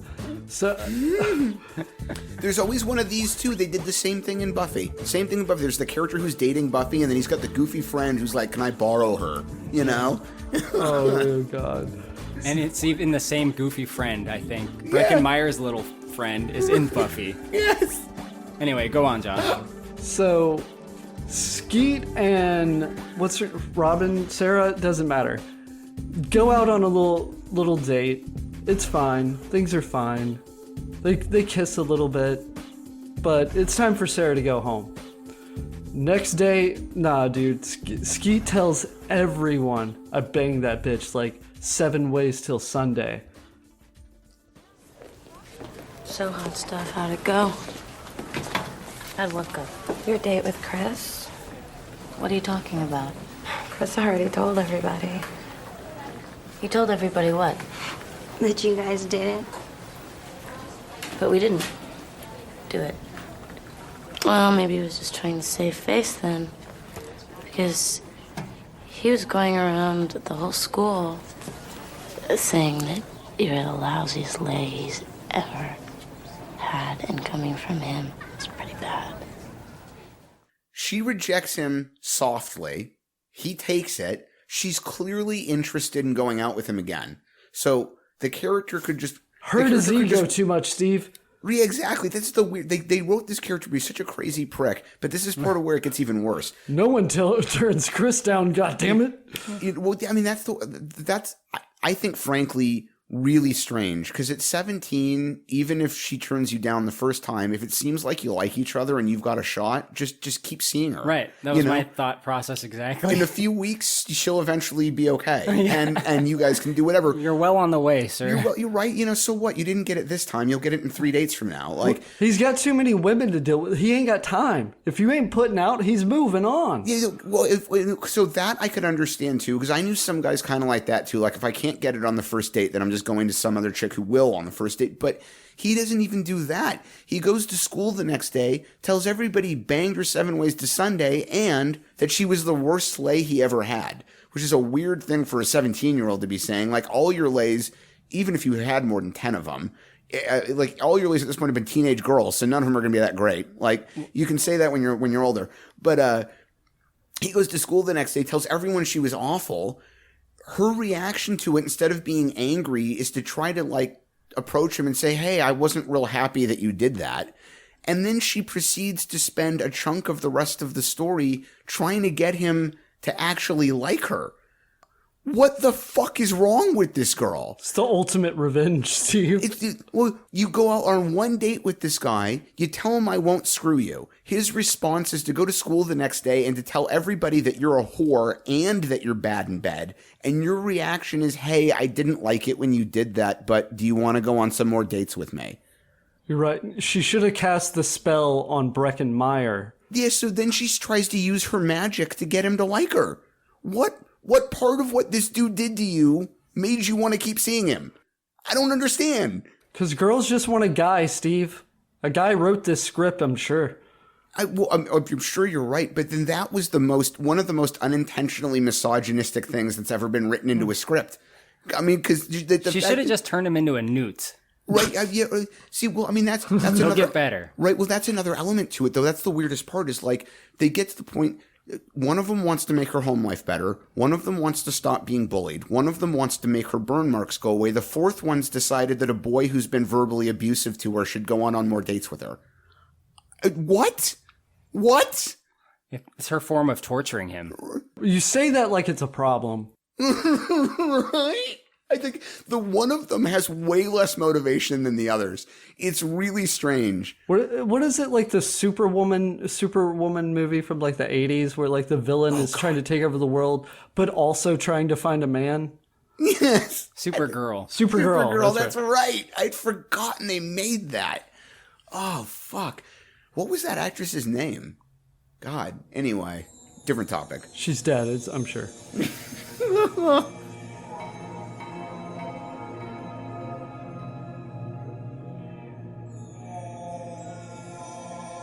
So the girls start to spend more time together, and they become friends. I think for the most part, on a genuine basis. Nancy's always kind of a little bit of a bitch, but that's just her personality. Yeah, it's kind of the character. Well, I mean, once you drink each other's blood, you're bonded for life. True. Yes. Yeah, I drink of my sisters. They all ask for, like, rad superpowers. I drink of my sisters. And I ask for the ability to not hate those who hate me. Especially racist pieces of bleach blonde shit like Laura Lizzie. Right on. I drink of my sisters, and I ask to love myself more, and to allow myself to be loved more by others. Especially Chris Hooker. I know it's pathetic. Definitely pathetic. I drink of my sisters, and I take into myself the power to be beautiful, outside as well as in. I drink of my sisters, and I take into myself all the power of Manon. That's all? They have a sleepover at one point, and they play Light as a Feather, Stiff as a Board. And now going back to my own personal story with that girl I knew in middle school, Tara, I realized that a lot of the stuff she said, she just lifted from this movie. Because she described Light as a Feather, Stiff as a Board to me before I had ever seen The Craft. Right. And she described it as a real, like, magic practice. Dude, I think that must just be a thing for, like, just pre-adolescent kids. Because it wasn't the same lie, but I experienced roughly the same situation with a lot of other kids between the ages of, like, 10 and 12, where they made up some kind of lie, and I discovered later on that it was obviously something they'd seen in a particular movie or TV show, and that they thought was so cool they wanted other kids to think they were doing it. So they'd just go to school and say, oh yeah, I've been doing that. Yeah, like a robot from the future got sent to, like, kill me and my mom. It was a whole adventure. They just go with Terminator. Yeah, I had an adventure with a robot, obvious. all right? You know, I remember one kid telling people that at 12 he was so good on the guitar that, like, John Bon Jovi's agent had called him and asked if he wanted to tour with the band. You know, it's like there's a whole bunch of weird shit like that. One kid right after Angels in the Outfield was telling a bunch of our classmates that the professional baseball team had actually asked him to audition for them or practice for something, show up at training camp. Like, I think he might have seen Rookie of the Year. Yeah, actually. that's the one I'm thinking of. I always, you know what, you're right. Angels in the Outfield has the actual Angels. For some reason in my head, if I'm not thinking about it, I conflate the two of them. Oh, yeah. But yeah. Light as a feather, stiff as a board. Light as a feather, stiff as a board. Light as a feather, stiff as a board. Light as a feather, stiff as a board. Light as a feather, stiff as a board.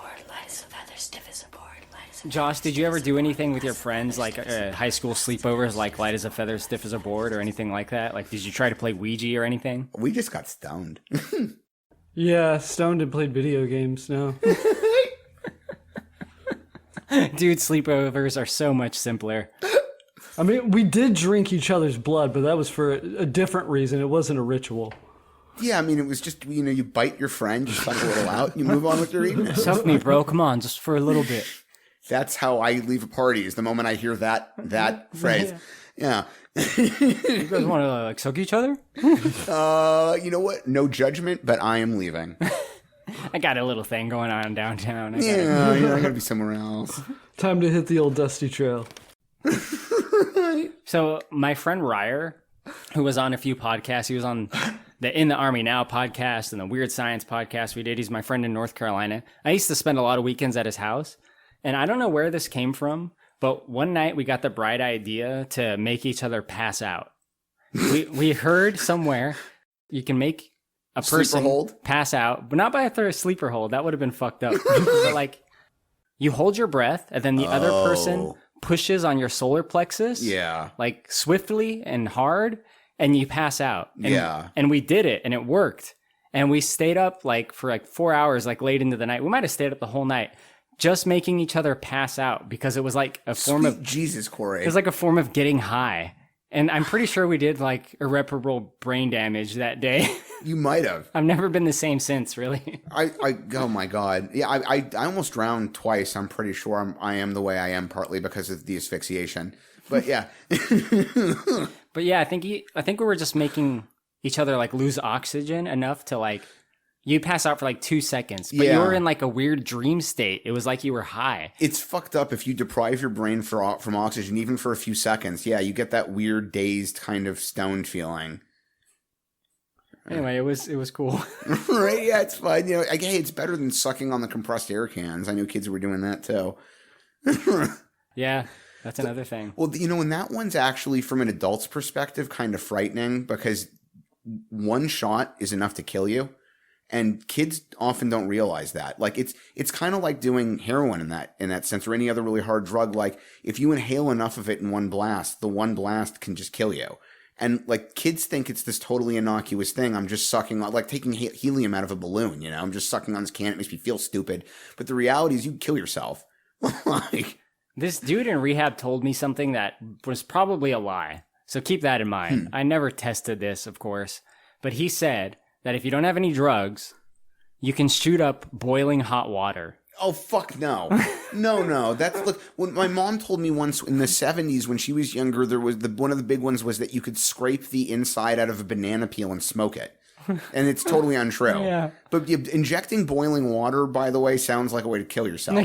I mean, if the boiling water part doesn't do it, the fact that you're diluting your blood by that much would. In fact, I know for an absolute fact, I don't know what the number is, but there's a limit to how much water you can drink in an hour because it'll dilute the soda or the conductivity in your system to the point where your nervous system can't send impulses around and you will pass out and die. So, like, I think that would probably kill you. Another old myth was you put toothpaste on orange peels and then you let them rot and then you eat them and it's supposed to make you hallucinate like an acid trip. So we tried that and it didn't work at all. No, there's no way that's going to work. If you're gonna, it gets you drunk, not stoned. But if you're going to do that, you may as well leave fruit in a sealed container. Just let it ferment. You can just drink the fermented fruit. You'll get drunk off your ass. Sure, yeah, you can do that. I've written all these down. I'm going to try this later. Right? Look, recreational weed's legal in California. I don't need to do any of that. Sorry, shit. Josh. Yeah, it's still the death penalty here, unfortunately. Yeah, you get the chair. Yeah, the underdeveloped world. Alabama's basically a third world country. Yes. It's kind of frightening how much different the U.S. gets when you go between states. Yeah.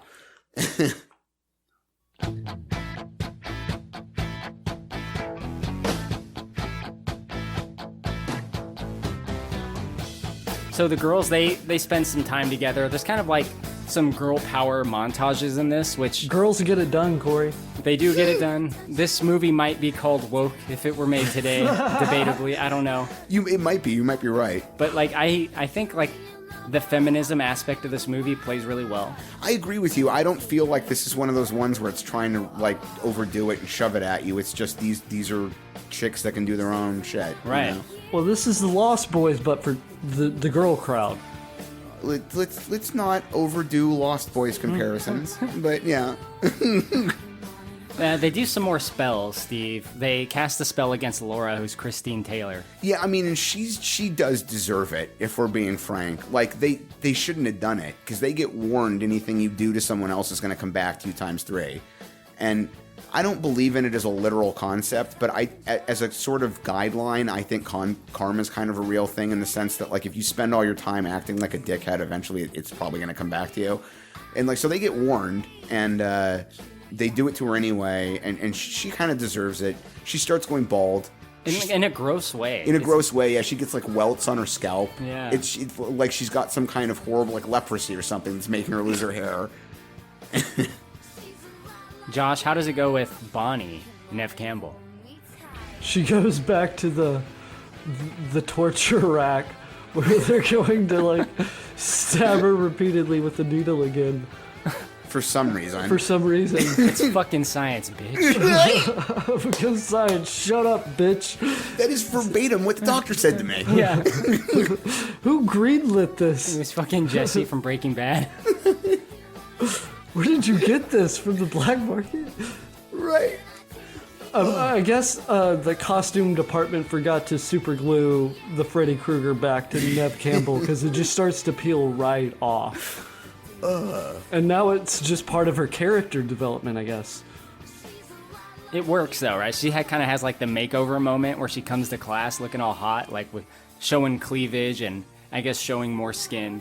Yeah. And the way I remember that from a kid is I remember her coming in with like a spaghetti strap top, but it's not really that. It's just kind of like a low-cut shirt. Yeah, with a little bit of shoulder exposed and a little bit of back. When they're invoking the spirit for Manos in the Hands of Fate, Manos. like Nev Campbell asked for, creamy, beautiful skin, like in a commercial. Rochelle just wants to not be bullied. And then Nancy, it's like a 12-year-old, just like, I want to be powerful. I want to be the most powerful of all of you.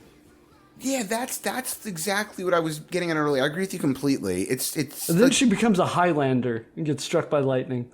Right? Like she immediately jumps from something kind of understandable to I just want raw power. Like the other three of them, Nev Campbell, Fairuza Balk, and Rachel True, just the moment they get what they were after to begin with, immediately just become pieces of shit.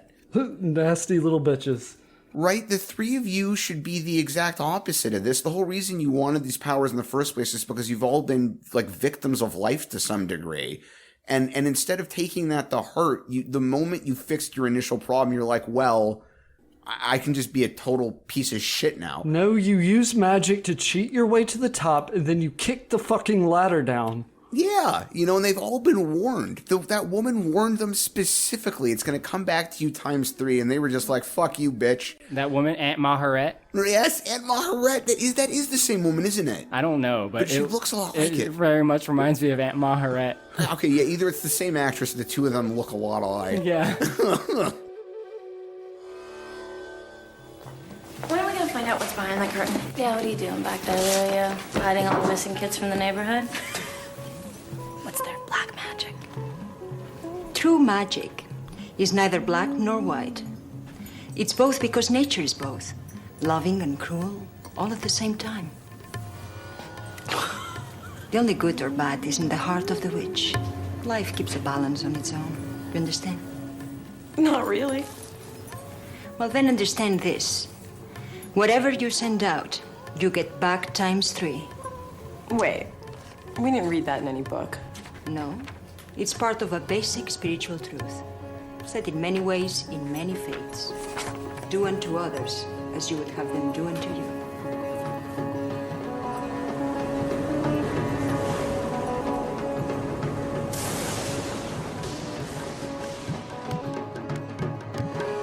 Well, the shopkeeper is old and grody, and 2, that rule about the treating other whatever, it wasn't in any of the books that we stole. Yeah, I mean, she's like, I wasn't in any of the books, which seems weird to me. Because I remember, in fact, okay, this is one thing. I remember several people I knew who were genuinely and sincerely into Wicca when we were in high school, expressing that really, something similar to that anyway, really was a concept within Wiccan. I don't remember any of them specifically saying times 3, but I do remember one of my most devout Wiccan friends telling me that, like, you weren't supposed to use things like love spells to make people love you or hate spells to get revenge because eventually it would come back on you. And like that, it weird that that's a good out of why you can't do it. Yeah, I could do it, but it's right. Not. It's against the rules to do it. And I totally agree with you about that. Absolutely, it's one of those coverall things. But you'd think that at least conceptually, that the 3 girls that were that into it would have had something similar to that. I find it funny when they go to buy the books, the shopkeepers say, no, this book is very dangerous. Why are you selling it, lady? Yeah, why is it on the store shelf? And it's also on sale. What if you didn't know what you were doing with witchcraft? Then I could sell it to you. But you're clearly very well learned in the ways of the witch. Dude, and that's another one, even in movies that I like Gizmo wasn't for sale, and then somehow the guy ends up with Gizmo. Because the little fucking kid. Yeah, because the kid sells it to him. They always somehow end up with something they're not supposed to have. There's even a joke about that in an episode of American Dad. Roger decides to open a curio shop that just sells funny books about witchcraft and stuff, and when the boys... Actually, it's the same episode I mentioned earlier. I forgot about that. You only got the one. But you only got the one. I've only seen the one episode of American Dad. I really did forget they were the same episode, but It's almost like they spoofed this movie for that one. Is they go into the shop and they ask for the book, and Roger's response is, "Oh no, that book's not for sale. Yeah, you can't have that one. It's too powerful. It's too powerful." And they ask the same thing. They're like, "Then why is it out?" Dude, this is a copy of The Haunted Mask. Come on. Yeah. Right? Like you've got That's the most powerful fucking book right there, bitch. Like you've got the Necronomicon. Oh, we should do Evil Dead. We should.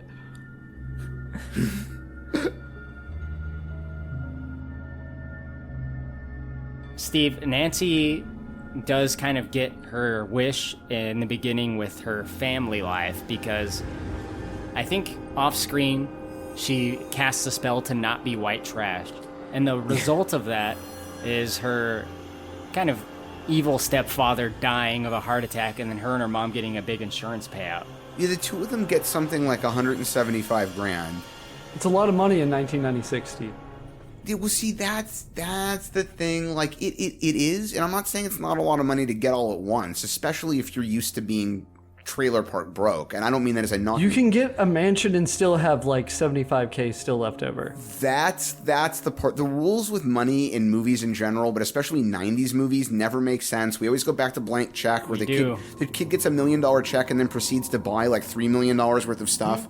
They get $175,000, and somehow they've got a condo like in West LA in the Wilshire corridor that must be worth $700,000, and they've got jukeboxes and furniture and brand new clothing. It's like, yo, you guys needed a money management lesson before you started spending that money because you've already blown all of it. You can't afford to pay the rest of your bills. This is what happens when broke people get money. Exactly. I'm sorry. I know that sounds mean, but it's true. And it's like the mom doesn't even work. It's like, yo, you can't get $175,000 and then blow $175,000 and assume that your financial problems are over. You're going to have continued costs associated with this. Smoking cigarettes pays the bills.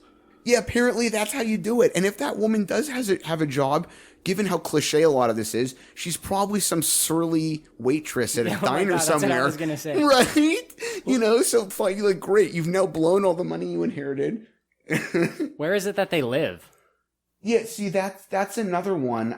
They're constantly bouncing back and forth between, like, I swear to God, that building is somewhere in Westwood.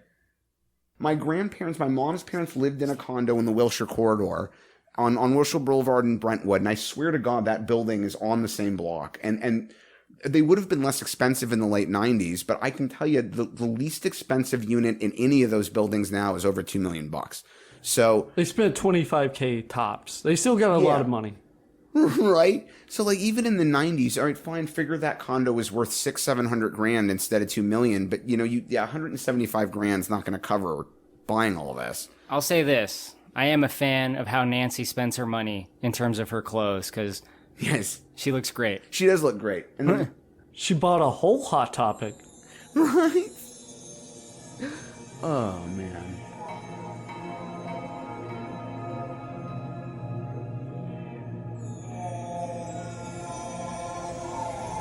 Hail to the guardians of the watchtowers of the East, powers of air and invention. Hear me! Us. Hear us. Hail to the guardians of the watchtowers of the South, powers of fire and feeling. Hear us! Hail to the guardians of the watchtowers of the West, powers of water and intuition. Hear us! Hail to the guardians of the watchtowers of the North by the powers of Mother and Earth. Hear us. Aid us in our magical working on this May's Eve. Serpent of old, ruler of deep, guardian of the bitter sea, show us your glory.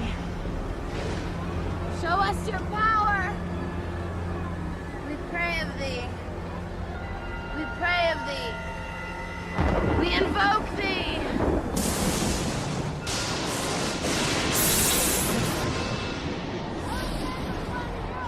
So things start to change in the story when they do the invocation of the spirit, right? So they go to the beach, Josh, and they really go deep in this particular spell, don't they? Yes, they go very deep. Minot but no, it doesn't matter. Mayo. Yeah, mayonnaise. Mayonnaise.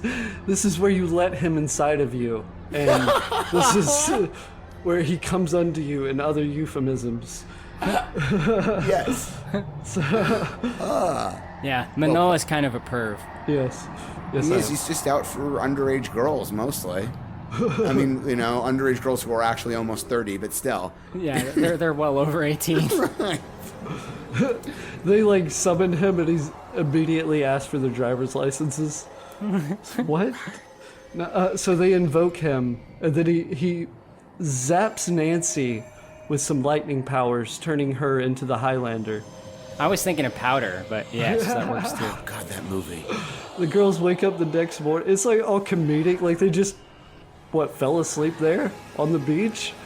You see, this is another one of them. Like, how does these groups, they keep disappearing. Nobody's parents notices them and gone all night. Like, I could have done it for a while, but eventually 7, 8, 9 in the morning, one of my parents would have gotten up and noticed I hadn't come home. Like, and it would have been a problem. It's so comedic. They're like, as they're getting up, did it work? Like, oh, this part is insanely stupid. I'm sorry, it's really, like, even with everything else, the only part of the movie I was like, this is the dumbest thing. Are you referring to Nancy's morning stroll on the water? I am. Okay, yeah. She's now Jesus. She's now Jesus. Okay, well, boy, I was even thinking about the part after that. All right, so for starters, she's Jesus. She can walk on water.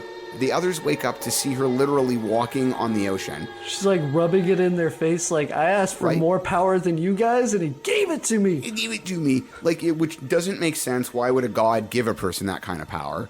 But then, worst walking on water effect in history. Like, it doesn't look even remotely real, and also it's one thing if you're walking on a lake and it's supposed to be flat, at least, or still, but like she's walking on the ocean, there's all these ripples and waves, she never moves. They don't even, Korey will know what I mean, when Lucas stuck Jabba into episode 4. Here we go. They realized the first time they did it that Han was walking over Jabba's tail. Oh my God. And you couldn't tell. So they tried to fix it by re-editing the scene in a way where Han gets like lifted in the air mysteriously. It's barely noticeable, Steve. It's always, he steps on his tail. It tries to step on his tail. They make it so he's stepping on his tail, but the effect of it just looks terrible. I mean, it's especially offensive from the owner and creator of ILM, but it looks better than Han Solo's head like awkwardly jolting to the side during the Greedo scene. You're right. But like this is on that level bad, and they didn't even bother doing that. Like she should have been moving a little with the water. It looks awful. It is a really cheap effect. And I guess they killed all of the sea life, and Nancy is just tickled to death by it. Yeah, so this is the next. As soon as she's done walking on water, they walk around a little embankment in the sand or something that's been blocking their view, and there's a line of sharks on the beach, including hammerheads, which, by the way, I don't even think live in the waters around here. But just this line of like dead sharks on the beach, and she's like, "It's a gift for me." The way it's shot, she's having her morning stroll on the water about like 20, 30 yards out, and then they turn like 5 feet around this corner, and there are all these, like all the citizens along the beach didn't see the little goth girl walking on the water. It is weird. Like you can see it from that angle. You're right. Somebody else should have seen her walking on the water. Why did this god kill a bunch of sharks for you? Like, what are you going to do with a bunch of dead sharks? Is she like the world's biggest eater of shark meat? Is that what's going to happen? She's going to take this home and her brand new apartment's got like 3 feet freezers filled with like hammerhead meat? Because it's metal as fuck, Steve. Like, why would he do that? Like, God's gift to me is a bunch of dead animals. His creations, by the way, that he's supposed to love. Look at this. So beautiful. This is a gift. These are my gifts. I can feel you with me. Oh. I'm your daughter now. He's everywhere! He's in everything! That had nothing to do with the ritual. Manos just thought it was personal. It's not God. He's the football field. Yeah, he's the football field. So Mr. Football Field went on. Mr. Football Field. Why would a football field want dead sharks? Right? He just really fucking hates sharks. So this god gave me a bunch of totally unnecessary power, made me way more powerful than I should be. A god which, by the way, probably should have known that I was going to abuse the power I've been given. It's like 2 days later, he's like, I should have thought that through. Yeah, boy, I was really drunk when I slept with him, man. Then the addendum to this gift of unnecessary power is a bunch of dead sea life. At this point, I was like, I officially don't understand what the fuck is even going on anymore. Because witchcraft, Steve. Yeah, because witchcraft. That's just going to have to be the answer for all of this. Because witchcraft. That explains all of the logic in the last whatever of this film from this point on.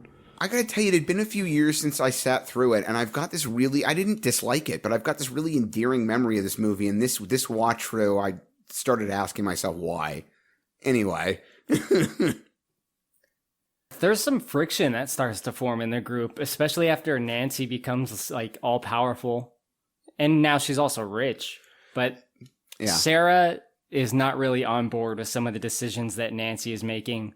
Like Bonnie and Rochelle make like one or two comments here and there, and she's just like, you guys aren't the same anymore. You guys sold out instantly. And she's right though. I mean, coincidentally she is right, but it's like they've done very little to justify this kind of scene, you know? They really start to like go all in on Nancy and Sarah and less on the characters of Rochelle and Bonnie at this point, because Bonnie and Rochelle essentially just become Nancy's lackeys moving forward. Non-characters, yeah. It's another really weird part is like not only do they all become absolutely horrible after they've gotten their powers and completely lose track of what they wanted to begin with, but two of them are just like, yeah, whatever evil shit you want to do, we'll back you up. These characters have got no character. They're just, apparently they were just written into like, so that they could get to here. Like they just needed two more assistants. Like there wasn't a scene where Becky and Rochelle are killing like younglings or anything, you know? I mean, there's no Order 66. It's true. Right. But, it's another one of these movies. I end up saying this so much in our reviews. I guess I should apologize for it, but like, it's another one of these movies that on the one hand to me doesn't seem to be substantial enough to merit being any longer. But on the other hand, if they'd done better with the script, another 25 minutes, 15 to 25 minutes to just flush it out a little more might have made the character transitions easier to digest. I don't know. 12-year-old edge girls don't want to watch that. They just want to watch cool magic shit. I think that's a huge part of the problem is I have to remind myself, frankly, that a lot of movies are not really made to be very good. They're just made to be entertaining enough for somebody to spend 90 minutes sitting through, and that's enough. You know? Just shove popcorn into your face and stop asking questions. You're not wrong. I mean, honestly, you're not wrong.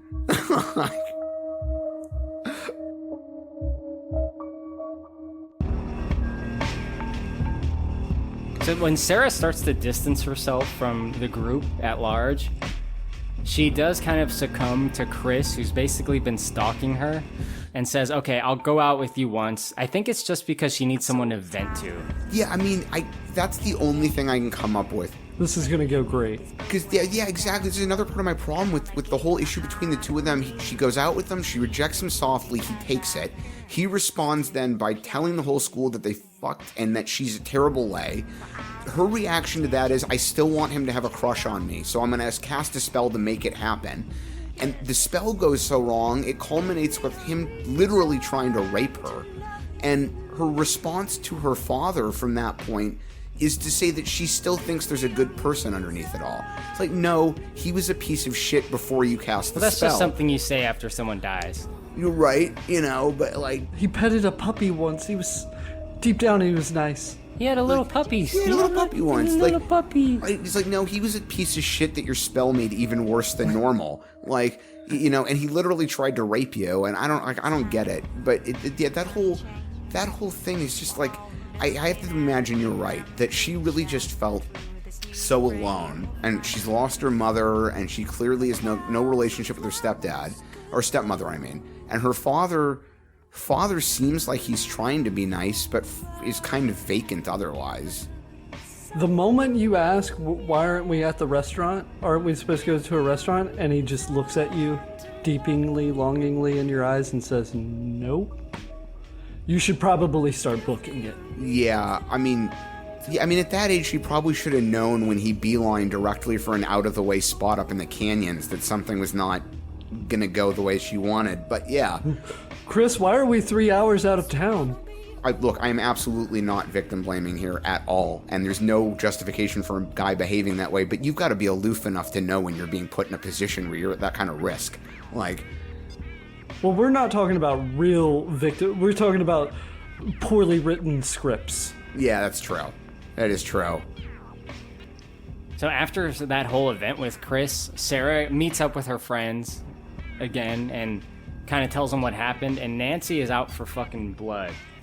Nancy decides to go find Chris and suck his dick. I was gonna say, what better way to get back at him than to fuck him? Right. Like, and it's another one of those conflicting ones, because, like, he sort of deserved some kind of punishment for being such an asshole, especially after the rapey scene, but man. There's a spell on him, Steve. He's deep down, Chris is a nice guy. Remember the puppy?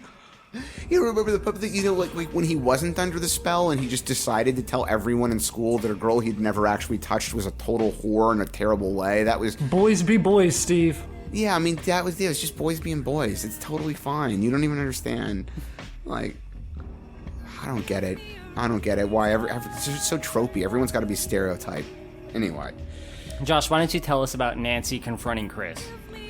She like comes into this like house party, right? The set of Can't Hardly Wait. Drags him upstairs. He's a beer and a half deep, so he's plastered. Tries to take advantage of him, and then morphs into Sarah, right? And then that somehow gets her in the door a little bit more. They're making out, and she's making sex moans. And then the real Sarah comes in the door. And then, yeah, magic. They're all witches. Magic ensues. Dude, can we do Can't Hardly Wait sometime? I love Can't Hardly Wait. So do I, and that's another one I'm actually a little scared to watch now, because it's another one I have really endearing memories of, but that I haven't sat through in several years. Some jokes are dated, but some hold up. I have a feeling I'm still going to like it. I also like Charlie Korsmo, and I'm really sad he didn't act for longer. Well, let me tell you something. Nancy, she got wires that the crew put on her, and now she can float a little bit, just a tad. She's Magneto all of a sudden. I got glimpses of Mortal Kombat Annihilation when Shao Kahn's dad flies towards him. Oh my god, no. You let him live? Not even. Like when they just push him on a skateboard in Mortal Kombat Annihilation? Yes. So he's the plague. Yeah. Yeah. But I like the confrontation that Nancy has with Chris, you know, to finally, like, she's in a position where she feels safe enough to, like, vent out everything that she feels about this guy, which is mostly true. Like, you know, talking about the way he treats people and how it's okay because he's a man and all this shit. Yeah, her going nuts is the only one of them I thought worked. But she still wanted the D, though, didn't she? Right. So who's really on top? My boy Chris. Girls will be girls. Right, girls will be girls. The other two went lackey way too quickly, and that part bothers me. Her character, as much as I feel like she went sort of nuts as soon as she got her power, at least with that character, I kind of believe it. I kind of believe she's the one in that group that would get the littlest bit of power. And was it her crazy rant on the beach when seeing the dead fish and sharks and stuff? Did that give you the impression that she's kind of, you know, lost it a little bit? Well, I mean, that was still, like, ridiculous. Like, I don't get any of that. I don't think the other characters got it either, though, because Sarah and the other girls were, like, staring at this in total confusion. The sharks, and they're like, yeah. She's like, this is a gift. And they're, like, looking at each other like, what the fuck? Why? Like, they're just as confused as us. Which makes it even weirder that later on, they're just like, yeah, whatever violent thing she wants to do, we're just sort of around for her. It does. You know? The other girls would have gotten it if they had asked for the most power, but they didn't. So, well, and especially those two characters, because one of the two of them wanted to stop getting bullied, and the other just wanted her burns to go away. Like, they're not the ones who would go. Should I ask for more power? But they're not that's the thing. They're not the ones who would, and they're not the ones who would go nuts afterward, and they're not the ones who would say, "Yeah, we'll just back you up when you decide to get violent with other people because you're angry." Well, except you're wrong, because they do that exact same thing. Right. Well, because the script is poorly written. But yeah. Nancy murders Chris, right? Am I correct? Yeah, I would say you're right. I mean, she uses like the force push magic technique, right? Right. That's how he goes flying out the window. He doesn't just trip over nothing, right? Right. No. She definitely pushes him hard enough to go out the window. I mean, she doesn't touch him, but it's a magic push. Right. Yeah, I mean, and there's never even, after the fact, there's never even a moment where she's like, oh, I didn't mean for him to go out the window. I was just trying to hurt him. She doesn't even act like... Just all like phoning it in. What? That was crazy, man. Right? She's just like out the window with you. You ever seen The Exorcist? What? You're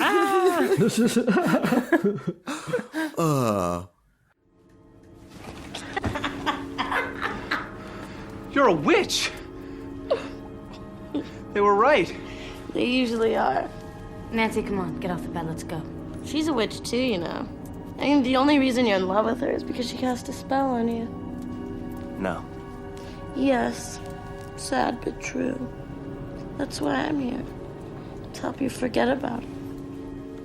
What do you care? Nancy, get off the bed. Look, you scared the shit out of him. Thank you very much. Let's go. No. He's gotta pay. You're just jealous. Jealous? Jealous? You don't even exist to me. You don't even exist. You are nothing. You are shit. You don't exist. The only way you know how to treat women is by treating them like whores when you're the whore, and that's gonna stop. Do you understand? You understand what I'm saying? I'm sorry. He's sorry. Oh, he's sorry. He's sorry. He's sorry. He's sorry. He's sorry. He's sorry. He's sorry.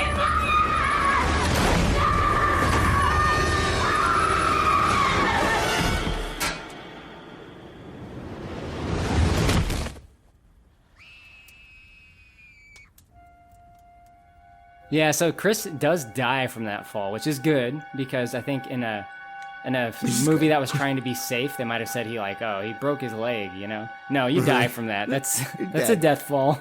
This movie feels extremely fucking tame for a rated R film. I forgot this movie was rated R. I didn't notice when I rewatched it. I didn't get reminded of it until I went looking for background stuff to talk about during this recording that they showed it was R, and apparently it's one of these instances, and we talked about multiples of these before, where they had a fight with the MPAA, and they were trying to get it to a PG-13, and for whatever stupid reason they couldn't, and it's just another one of those examples of the MPAA being inconsistent, ridiculous. There's nothing bad enough in this to merit it being an R. It's because witchcraft is scary. Right? I never knew this movie was rated R. No, until looking things up for this podcast, I would have said this movie's PG-13. Exactly. That was what I thought too. My guess was PG-13. It's just it's so strange. Sarah is not okay with shit that's been going on at this point, and she's the only one acting normal. Yeah. She's really freaked out because Chris is dead. Well, she's got to go now, so let's all team up on her.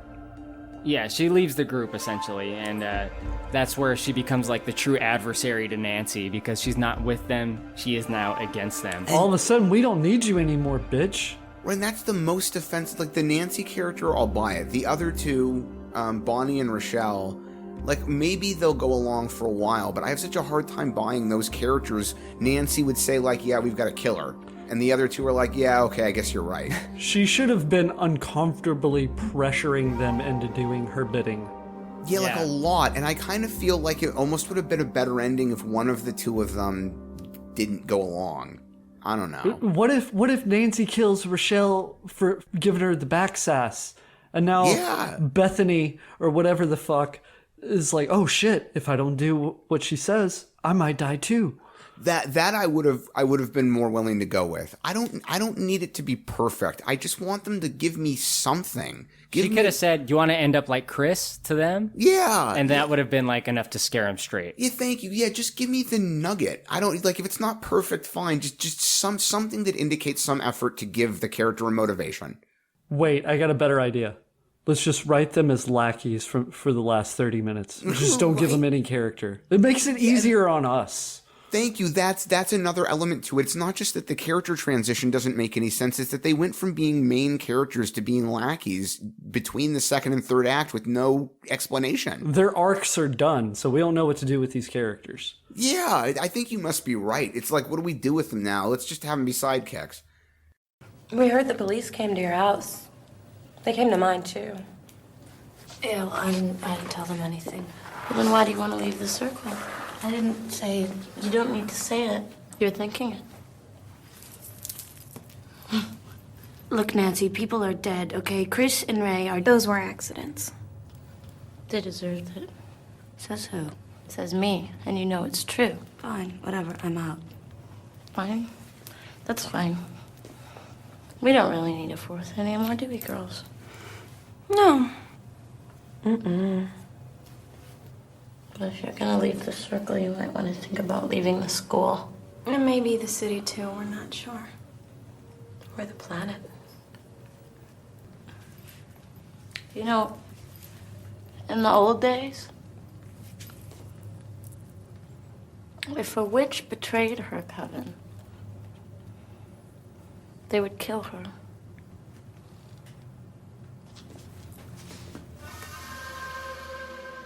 They run shit now, so they're like bullying Sarah in the bathroom, like get the fuck out of town, yo.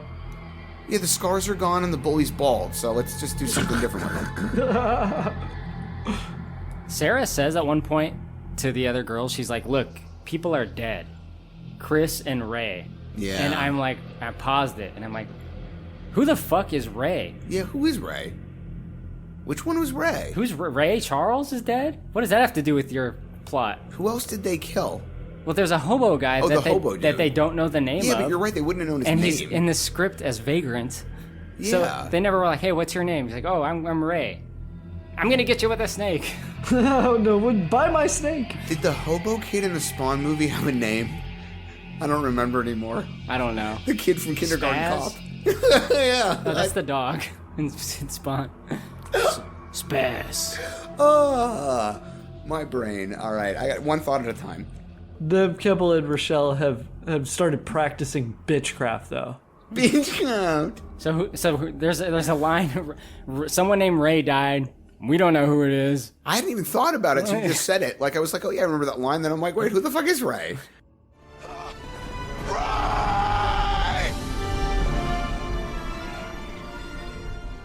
Like that should have been a line in the movie where they're like, who? And Sarah's like, the bum. They're like, oh. I wonder. How'd you know his name? You know, I'm almost interested to see if I can get a used copy of this on DVD for a few bucks, because there is a director's commentary on at least one of the home video releases. And now I'm kind of interested if maybe it was a line that they didn't fix that was related to a deleted scene. Yeah. Like, well, I watched the deleted scenes that are available on YouTube, and I didn't see anything about Ray. So maybe, this is obviously just a guess, but maybe it's a scene that was scripted that they cut before it got filmed, and they didn't notice like they did that with Blade Runner. There's a moment at the beginning where Bryant is talking to Deckard before Deckard's gone after them, and there was originally supposed to be one extra replicant, and in the original edits of the film, Bryant says 5 replicants, I think, instead of 4. And it doesn't actually make sense if you catch it, because they scripted for the additional one and then ended up cutting her from the movie before they shot almost anything with that actress. And when they did Ridley Scott's final cut, they finally ADR'd that dialogue that fixed the mistake. Yeah. A couple of small things. When Fairuza Balk goes to suck Chris's dick because she's mad at him about the way he treats. This is going to be the angriest fellatio you've ever gotten. No, I'm going to lick your balls extra hard. She transforms into Sarah. We talked about that. I fucking love that transformation effect. That looks pretty good. You're right. It's good, dude. And you know, I was reminded doing a little bit of research I had time for this that Robin Tunney had worn the wig because she'd shaved her head for Empire Records. And that's a good wig. She looked nice in it. Yeah. Well, it's 1996, Steve. The computers can do a lot of things. Well, it's one of the most interesting things I think about that era, though, is if you look at because a lot of the computer-aided stuff in the 90s was brand new, literally brand new. Like some of these films, even with small effects, it was the first time they'd ever done it. In The Abyss, which was, 8 years before, but even still, that's not that long a period of time. There were some CG waves they did for tsunami waves. They did as part of a storm. Nobody would have thought about it, but ILM had to invent a whole new technology in order to make those waves work. Cameron for T2 when they did the metal effect for the T1000, and even going through in The Crow in 94, Brandon Lee died before they were done with the scenes. They used CG to insert from content they'd already shot. They inserted him into a mirror. It was the first time anyone had ever done that. It's not a big shot, but it was literally the first time in a film it had ever been done. So it's really interesting looking at a lot of these 90s movies that, like, it's really easy now to joke about how the effects are dated and don't look so good, but when you're keeping in mind that in some of these instances, it was literally the first time the tech had even been available to do it. It's pretty impressive. Now, Nancy is really after Sarah at this point. Like, Nancy has officially become the villain of the movie, and of course, Sarah has been the hero the whole time. Sarah goes to see Aunt Maharet at the witch shop and tries to, like, get some advice and, I guess some guidance. She doesn't really have anywhere else to turn. She shows up at her door, all like, my friends are trying to kill me with magic, and I died laughing. That's a sentence you can't take serious. Korey, if I show up at your door, I'm just like, Steve's trying to kill me with magic. If my magic worked, you'd be dead by now. Aunt Maharet's like, yeah, I just sell candles. This is not real. Like, it's not really magic. And she finally takes her to the back room, which is super secret, and it turns out it's just a Wiccan altar with a pentagram painted on the floor. So it's like, I don't know what you were hiding back here. These girls already know what this is. She cleared out the bodies. She doesn't stay there long. Basically, she's told that she has to invoke her spirit as well, which is the real way to call power from Manon. She says if you want to beat Nancy, you got to pass 3 tests. The first is courage. Yes! This was just another one of Nightwolf's crazy tests?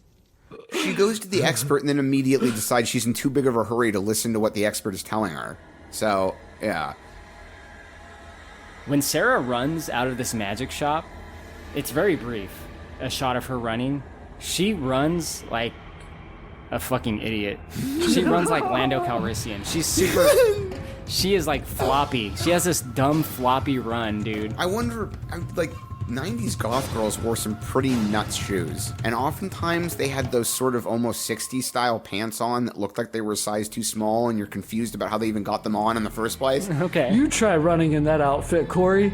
So I'm just wondering if maybe that's what was causing the awkward. Either that or you look, Robin Tunney might be a spastic runner. I don't know. Like, I think it's direction. It could be. So Sarah gets home. She finds out some bad news, Steve. Her parents have died in a plane crash. Say what? Yeah, apparently the other girls, well, what you're meant to believe is that the other girls made her parents believe that she'd run back to San Francisco, where they'd moved from. Was there any moment of, like, for real, like, your arch enemy just called you? You and your arch enemy, first of all, are like practitioners of magic. Right. And now your arch enemy is calling you to tell you your parents are dead. You don't believe me? Turn on the TV.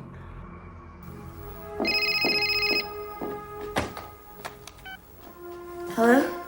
They're gone. They flew back to San Francisco. They thought you ran away back home. Look, Sarah, there's been an accident, man. What are you talking about? What? It's been all over the news. Go look at your TV. Wreckage from the plane was scattered over a 1-mile square area. Authorities suspect severe wind shear may have been responsible for today's tragedy. FAA officials have retrieved the black box, and a full investigation is pending. Once again, Global Flight 321 from Los Angeles to San Francisco has crashed with no survivors. Well, and like later on, there's kind of an implication that the whole thing was magic and that it was faked. And I'm like, wait a second. So Wiccan magic can generate a fake news report about a plane that's what I mean. crash? It's like they have someone on the scene, like a fake, an illusion of a news reporter. Yeah, that doesn't make any fucking sense. So like they had to like magic the detail of the news reporter's microphone and like on a TV and everything. Yeah. Well, the way they like half-ass that explanation, it's like, oh, that was just a joke. It's like what? I realized that because it's the next morning and my dad is fucking here. Yeah. He's alive. Yeah. Good joke. Good joke. Like, I know it might seem the opposite considering how often I criticize this kind of thing. I'm capable of suspending disbelief, but like, I've always fervently felt you can't ask an audience to do it beyond a certain point. If things get too ridiculous, it better be a comedy. Like, you better be doing it on purpose. Because there's a point at which things get so ridiculous, even my ability to suspend disbelief will not cover it. And this is one of those moments for me. It's just too stupid. I don't understand. Like, they didn't need the news report part. They could have just told her that they'd convinced her parents or her father and stepmother that she'd gone back to San Francisco and that the two of them left to go look for her. The being dead part isn't even necessary. Or you don't need to write a line at all because they haven't had to explain any of the parents' locations, so why start now? That's another thing, is like as we've spoken about, all of these movies have such a tropey habit of the parents being totally vacant anyway. At this point, I'm not going to wonder where they are. I'm just going to assume they aren't there. They've not been around the whole movie. Yeah, exactly. You're right. And in Buffy 2 and in a bunch of these other ones, they're always not there. I don't need to be told where they are. Like...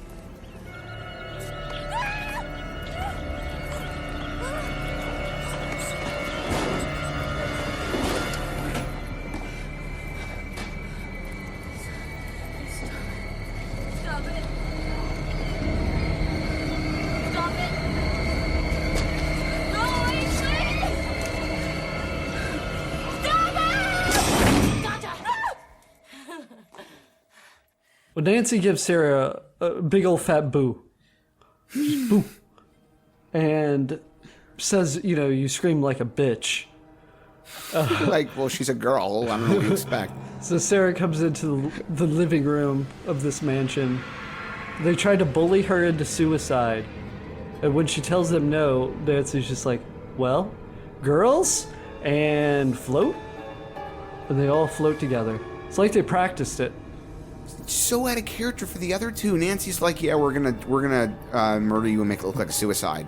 The other two were like, yeah, fine, let's just do that. And she's like, I'm not gonna kill myself. And they're like, oh yeah? Well, now we're gonna fly then. Right? Yeah. Had enough. What if I levitate? Will that change your mind? Okay, you don't want to kill yourself? Well, now I'm flying. Oh shit, maybe I should kill myself. God damn it. Now it's tempting. Right. She fakes that little suicide note. She's like, I didn't write that. You and your arch enemy are using magic. Stop saying this isn't real. You know it's not real. She's like, actually, I didn't even use magic. I'm good at forging signatures. The one thing she couldn't believe was that someone could forge her handwriting. What sorcery is this? Right? I literally used a pen. Steve, though, Nancy does create a lot of illusions of bugs and spiders and snakes. Yeah. I got to admit, if there was a real magic person and they were coming after me, that would be a good way to break my mind, because there was no safe space in this house. Every orifice of the house is oozing with insects, and it's fucking gross, right? Yeah, I mean, I think this is another thing that's been done a little bit in some other films, but I agree with you. Like, if you can get inside the other person's head, even if I mean, frankly, anyone who's ever done a hallucinogen, whether it's mushrooms or acid or whatever else, even if part of your brain knows what you're seeing isn't real, the rest of your brain does not give a shit. If any part of you is scared, it can be really frightening. So, yeah. I think using your witch powers to, I don't know, throw a fireball or just making Sarah's heart suddenly stop might have been more effective. What you wanted from this was a Hadoken. Yes, there should have been more Hadokens. Josh, I'm sorry, not every movie can be Dungeons and Dragons starring Jeremy Irons, okay? Dude, hey, by the way, are you guys aware that they're doing another Dungeons and Dragons movie? Yeah, I saw the trailer. Yeah. They released at Comic-Con. I seen the thumbnail for the trailer on YouTube. I haven't clicked on it. You know, sometimes you just see things and you sit there and you say to yourself, they've made this mistake before, and they're doing it again. I maybe it's just me. I look at like movie posters and movie trailer thumbnails on YouTube, and it's like, I don't need to watch that or even the trailer. I feel like I just know that movie. It's the newest Clint Eastwood movie. I know exactly how that one's going to go. Oh, God. Yeah, I mean, he's really...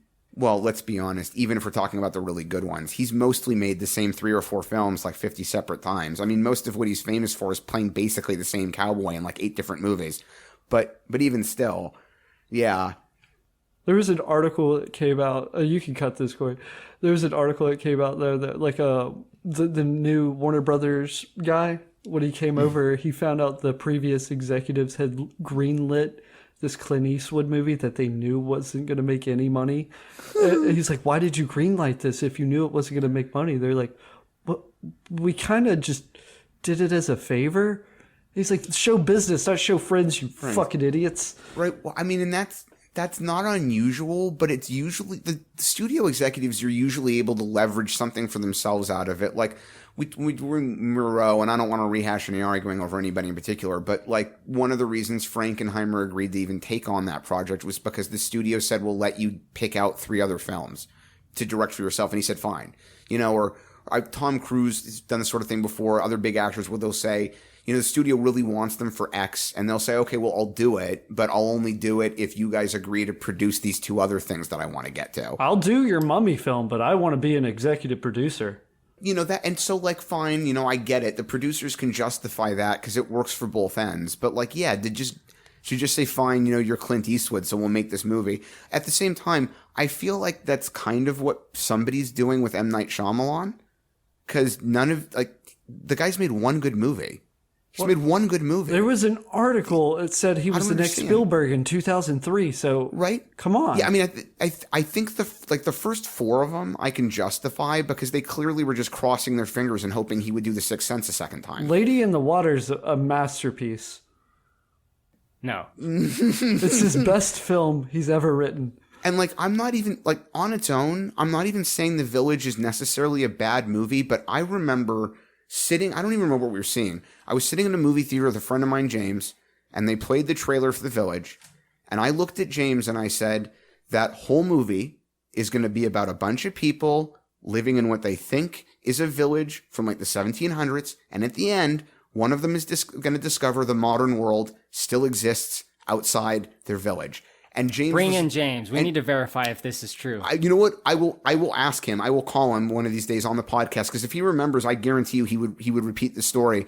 James refused to believe it. He was like, "There's no way that movie would be that easy to predict. There's no way you could predict it that easily. Like he's going to come up with some really big twist and it'll surprise all of us." And a few weeks later, James called me, texted me, whatever it was. Just saw The Village. You were fucking right. Like there's no surprise left with him. You can usually guess what's going to happen. Like or at the very least you can guess it's going to be stupid at the end, and you're probably right. A lot of people hate Lady in the Water, and a lot of people hate The Happening. I find those movies hysterical. I hate The Village. I don't like it myself. I think it's one of those films that like I will concede it's generally competently made. Like the costuming is all fine, the sets look good, none of the actors are bad, but the film itself is just too dumb. It's just too dumb. And it's kind of unfortunate. I actually find it to be unfortunate, in my opinion, because it is one of those movies that I think is competently put together. It isn't worth watching. I don't know. Anything with Bryce Dallas Howard, to me, is worth watching. She's very good. I mean, and Joaquin Phoenix is one of my favorite actors. William Hurt's one of my favorite actors. R.I.P. Right? It's one of the hardest parts for me discussing that movie because I don't even dislike the cast. I think a lot of them are really good. It's just a letdown as a film. Yeah.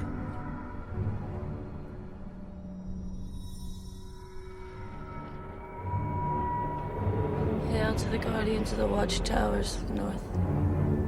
My powers of mother and earth. I invoke thee. I invoke thee. Sarah? Sarah? By the powers of 3 times 3, make them see. So back in the movie, Sarah decides to invoke her spirit with Manon because it's the only way that she can be powerful enough to actually face Nancy. Yeah. And she kind of runs upstairs and she does like a really quick version of it. She does like the abridged invoke the spirit spell, you know, because it took Nancy and them a while. They had to like gather butterflies and shit. Come on, Manos, you're on the clock. Speed it up. So like, I guess the rituals are just that, rituals, right? But she quickly gets rid of Bonnie and Rochelle, right, Steve? She makes them see times 3. Yeah, so they believe that they're getting back. Like, Rochelle's hair starts to come out, she thinks, and Bonnie sees the scarring coming back, but even worse. And this time it really is full Freddy Krueger, like, on her face and everything. Yeah. And the two of them are like, oh my god, we're getting it back times 3. And they bone out, which is just like, those characters, man, got written so poorly. They went from being sympathetic to being crazy to a plot murderous point. bitches for no explicable reason, and then immediately we're like, oh my god, it turns out there are consequences. We're leaving. I don't have hair. Fuck this. Right? You know. Expecto Patronum, bitch. 3 times 3. I'm glad that those two characters are resolved now. We're done. Well, actually, we're not. I'm going to argue a little bit with you. I agree with you, but we're not really resolved with them because the two of them... Well, we can bring them back for the stinger. Yeah, the two of them double down at the end and make themselves even worse. I mean, these characters at this point are two of the worst utilized characters in cinematic history. Super poorly written character arc. Like one of the worst written character arcs in history. Liked you better with the Freddy Krueger back, bitch. Right. Yeah, and then at the end, they just make it worse, and we'll get there when we get there. When Sarah invokes the spirit, there's some cool effects. I like how her like photos in her room become like clouds. It is neat. You know, there's some Yeah. cool like witchcraft like creativity that they throw in aesthetically into this part of the movie, and I appreciate that. Yeah, me too. Yeah, I was going to say, Nancy goes to confront Sarah, but Sarah's powers have doubled since the last time they met. Yeah. Well, and it's really weird that like the whole starting premise here was she's the only one of them that's a real witch, and her power was the linchpin to any of them making their power work, and then all of a sudden they're like, yeah, we can kick the shit out of her. Well, that was in the original version of the script, I believe, was that she was the only one that actually had power. Yeah, and they were all leeching off her. But the way they rewrote it was more vague. Yeah, it really is more vague. Yeah, but she enters the mirror universe, Steve. The mirrorverse. She comes out of the mirror. I think that's a cool effect, and it just shows like that she's like at least on the same level as Nancy now. You know, Yeah. that she can do shit like that. Was it distracting for you guys when she yelled magic kick? Magic kick! Well, we're not quite there yet. But she does create a lot of insects in Fairuza Balk's like coming out of her skirt and stuff, which is like Oh, yeah. really gross. Yes. She like turns her fingers into snakes, which for the most part looks pretty good, I think. And she did have one part dialogue wise in there where she tells Nancy, I've spoken to Manon, and he says you've been given too much power and you've misused it. She and talked to the football field. Yeah, she talked to the football field, and he says it's taking your football away. Yeah. He's taking his ball and going home. Right? And, like, if you're buying the Nancy character, I do think that being told that basically daddy's decided you've been a bad girl and is taking your powers away probably is, like, the most angering thing you could tell her. Because she is convinced that she deserves this shit. But she's the chosen one or some shit. I don't know. Well, she tries to apologize, no harm, no foul. I'll just go home now. I know I'm a little crazy. I don't mean to be. It all got out of hand, and I'm sorry. No more games, okay? Sarah, I'm so sorry. Good. I hate these scenes. In any movie, it's not just this one. I hate these scenes. It's like, is the main character here just dumb as fuck? Does she have the intellect of a 6-year-old? Because it's always a very obvious, I'm feigning an apology, but in a moment when I get close enough, I'm going to try to stab you, or shoot you, or hit you, or shove you off a cliff, or whatever's happening right now. Like, you never believe the apology. You always just shoot the person giving it. Yeah. Just shoot them. I like what follows, Steve, because this is why this movie won Best Fight at the 1997 It is a pretty good fight. MTV Movie Awards, and it's brief. Yeah. But Nancy charges at this bitch with a knife, and the wind rushes at her, and they fly into the wall, and Yeah. like they have the upside down shot where like everything's falling at them. That is cool. That it's only a few seconds. It's like 10 seconds of screen time, but it's a fucking great moment. It is. The shot of Fairuza Balk flying at Sarah, like, is so iconic. Like, it's one of the biggest things I remember about this film from a kid. Me too. As a kid. Just, it's so cool. It's the only one of the payoffs with a character that it feels like it belongs to that character. Like, we've really been building to Nancy having a fucking freak out the entire time. Like, that's going to be her break moment. Battle for the ages. Yeah, Right. so like Nancy's like slamming her fists into her. The knife kind of disappears, which, I mean... So in that regard, and I'm guessing at this, because you're not wrong, Sarah's been trying the whole film or not the whole film, but since the third act, to apply a binding spell to Nancy to try to stop her from being able to hurt people. And the first time around, it doesn't take. And the second time around is pretty briefly before her and Nancy have this fight. Ooh. And my guess, because they're not very specific, is that the reason the knife doesn't land is because Sarah's binding spell is supposed to be starting to work just enough that Nancy can't actually hurt her. Yeah. But again, I'm guessing at that, and if I'm not right, then you definitely are, because it's got to be one of the two. Either it disappears inexplicably, or it's the binding spell. I like that theory, though. Right. There was no knife. The knife was also magic. Right? It's like the knife from the shadow. Yes. And then the big cabinet starts to come at him, and then Sarah goes full Maurice from Little Monsters. Yes! This part ruined it for me. Why? Why did she turn into clothes? Why did she disappears from the clothes. Where did she go? It would have been cooler if she just had some way of moving out of the way really quickly. You don't like her turning to clothes? No, that one, the Maurice moment didn't work for me. Well, magic kick. Magic kick. So the way this fight ends ridiculous. is extremely fucking anticlimactic. It is. Considering the two most powerful witches in Los Angeles are having a fucking Saruman versus Gandalf style wizard battle Do here. you think they could have beaten the gothy Los Angeles musicians who were playing in Lestat's band? Yes. Okay. Easily. But Sarah beats Nancy with this stupid donkey kick. Yes. She does a two-legged kick while in a like prone position. Nancy flies across the room and boom, she's defeated. Fucking fatality, Mortal Kombat. That's a wrap, bitch. Have you ever been kicked so hard you repelled across the room and slammed into a mirror? I've never had a magic donkey kick, no. You never had a magic donkey kick? It'll put you on your ass, I'll tell you that much. No pun intended. Yeah. Steve, what did you think of the final kick? It's ridiculous. It really is ridiculous. I'm pretty much with you. I think the fight itself was pretty fun up until they ended it that well. Her disappearing from her clothes and then ending it like that. I don't like that. There should have been some sort of cool magic ending. Like, I can open a door to hell and make you go through it, or I can turn you to dust or dissolve your spirit. Yeah, they really should have had like a magic duel. Yeah. Like, you know what was awesome is at the end of Big Trouble in Little China.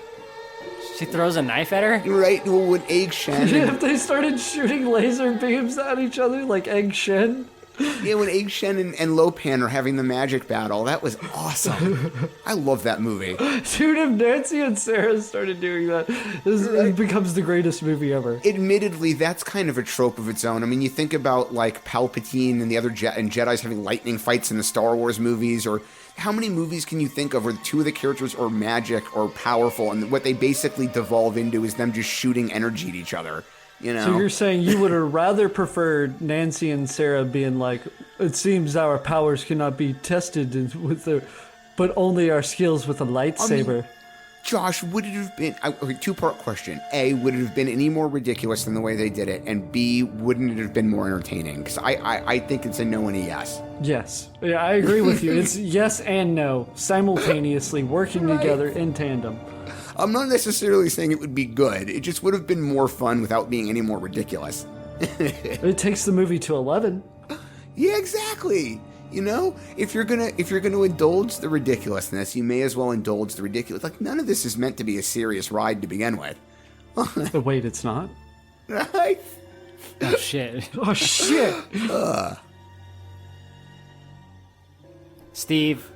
Yes. Sarah is confronted the next day by Bonnie and Rochelle. Oh my god, I hate this shit. I hate this. This is the worst part of the whole ending.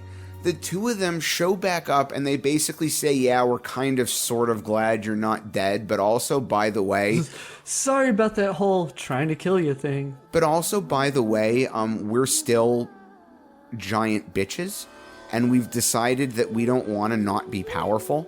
So if you decide you'd like to be Nancy and let us leech your powers so that we can do awful things to people for no reason, then go ahead and come back. But otherwise, go ahead and fucking drop dead because we still hate you. Sarah flexes on him. Yeah, and Sarah's like, oh, okay, well, I'll just drop a tree branch near you. Like, just kill the two of them. Fuck. Now I hate these two characters. I started off being so sympathetic to them.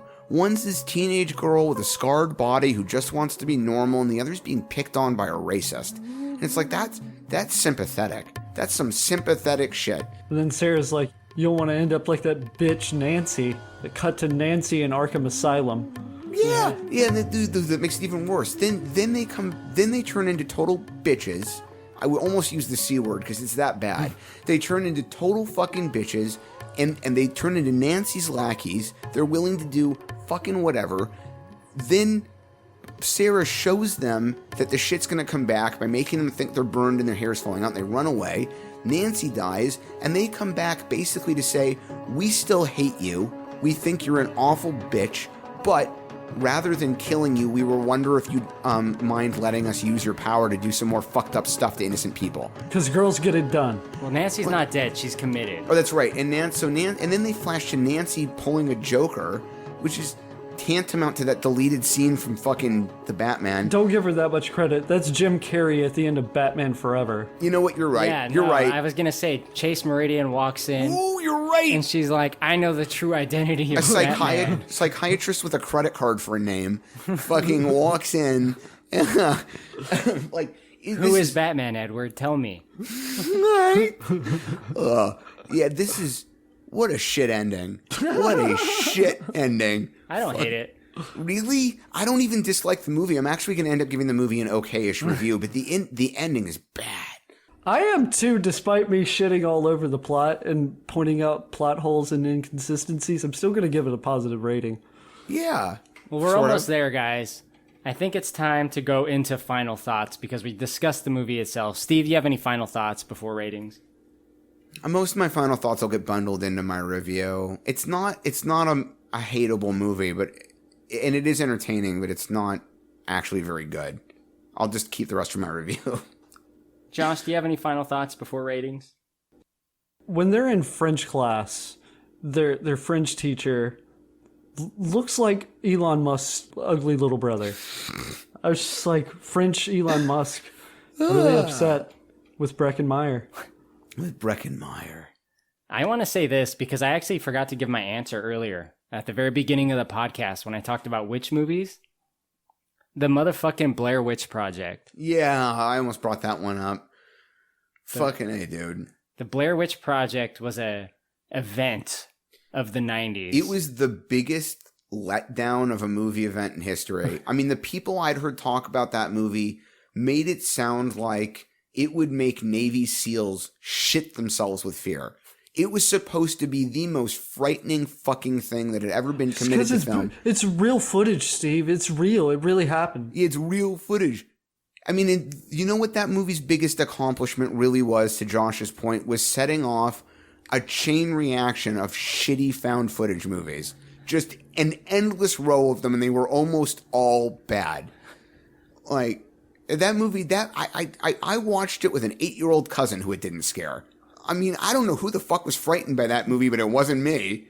Not a fan of The Last Exorcism, I take it, huh? Oh, God. Well, no. now that Steve has shit all over my final thoughts, Sorry. I was going to say I like the Blair Witch Project, but... Look, I mean, Korey, you and I respectfully disagree about some movies, so that's cool. I mean, well, at least the Blair Witch Project didn't end in a fucking hyperlink to a website that no longer works, like The Devil Inside. You right? Yeah, I don't. It's weird. It's so funny that the old websites that go along, they kept the original Flash-based Space Jam website up until like 2 years ago when the new one came out. Right? Yeah. That fucking website makes me laugh. It does. Do you guys ever use the Wayback Machine?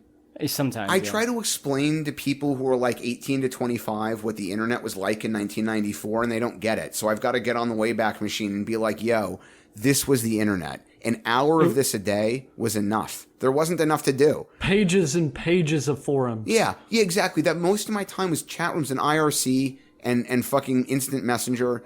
Like, the websites didn't do anything.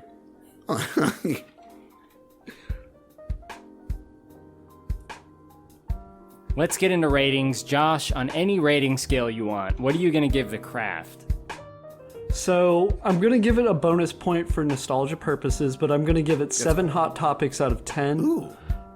It's cliche, predictable, but sometimes that's okay. Fairuza Balk is just having a blast in this performance, and like I said, she's having such a blast, she carried it over to her later performances in other movies. And it's not groundbreaking, but it did inspire an entire generation of goth girls. So it did, right? Yeah. A lot of influence in the late 90s on the goth girls of America. I'm going to go next, and I'm going to give this 8 out of 10 sexy Fairuza Balks. Now, you guys have been talking a lot of shit about this movie. You notice I was mostly absent in those parts of the discussion. This movie is a vibe, man. This movie, where it lacks in story, it makes up for in vibes. Like, this movie's more of a dive into, like, these just teenagers' lives than it is, like, really plot-driven, which is why at the end it seems so, like, rushed when the structure gets more rigid and we have a more legitimate villain who has henchmen and it kind of becomes a more adversarial piece. I think up until that point, it's just a lot of like the ride, right? The experience of like these girls that dabble in witchcraft and the occult. And I think that's mostly what people remember from this movie. Like the turn from Act 2 and 3 is somewhat abrupt and it's not always completely viable, but I really like the experience of this movie, like the ride that you're in with the craft and, you know, just being with these teenage girls that are like goth and they have issues and they're struggling with things. That's really what I like about this movie. And it's very much a slice of late 90s, especially in goth culture, so it's pretty cool for that. Steve, what do you think? I actually mostly agree with both of you. I mean, there's a lot in this movie for me to pick on, and I found rewatching it this time that some of the details bugged me more than my memory had let on. It's probably been 5 or 6 years since I sat through it. Like Josh, and kind of to what you said, I will give this movie a bonus point for nostalgia because it did come out at a point in time that I'm quite fond of. I think the movie is fun to watch, and it's certainly far from being the worst thing to come out in this era. There are certain moments of it I think are likable and even endearing if you were alive during this period and you remember what it was like.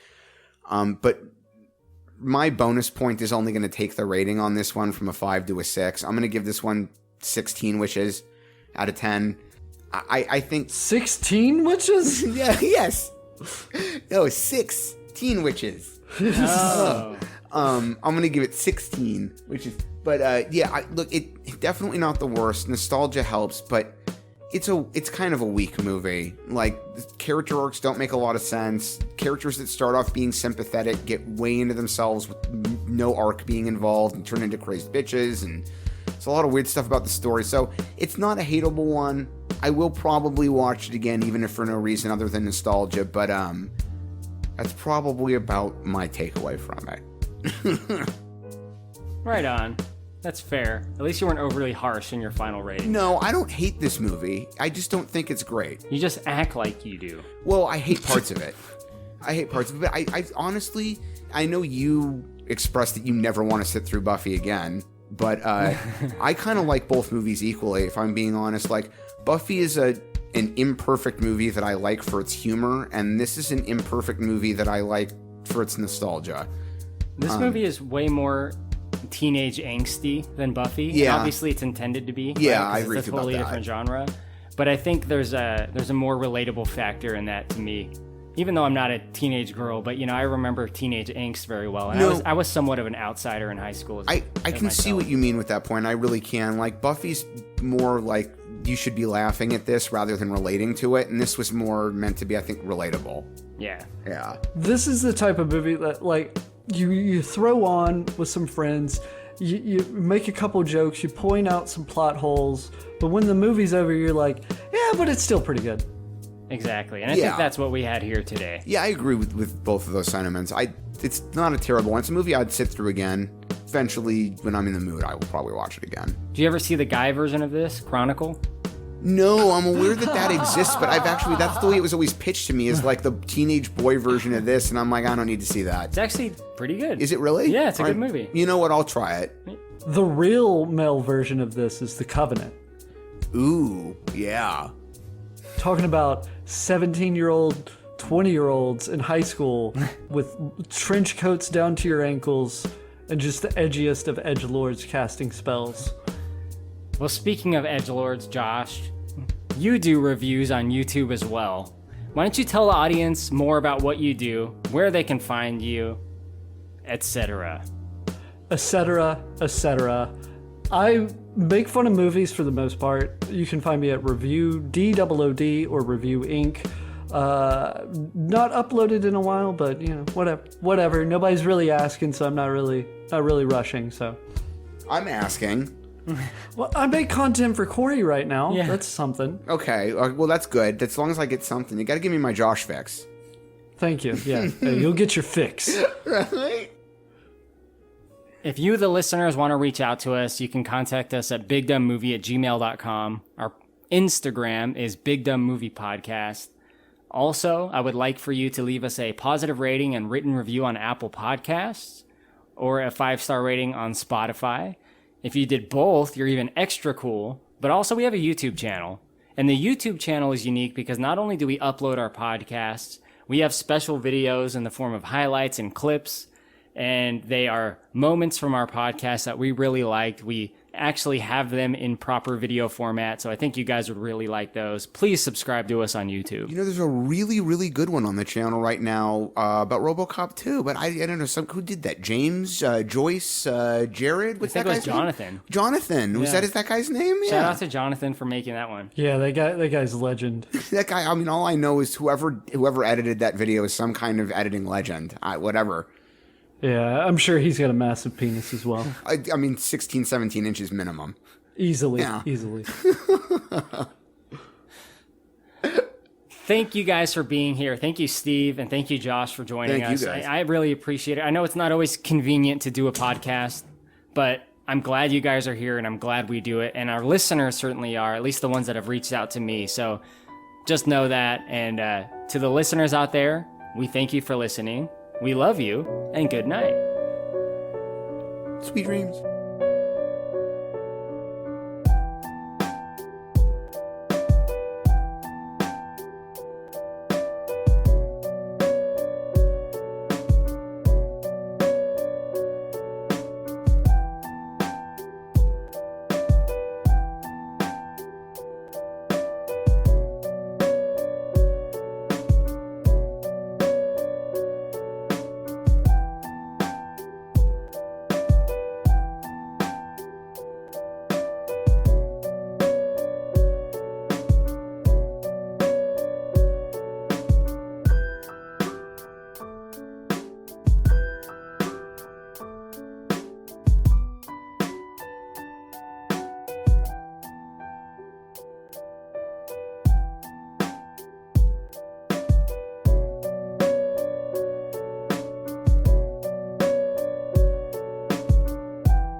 weird stuff. Electronics get funky sometimes. What else? Netflix has already canceled the Resident Evil show.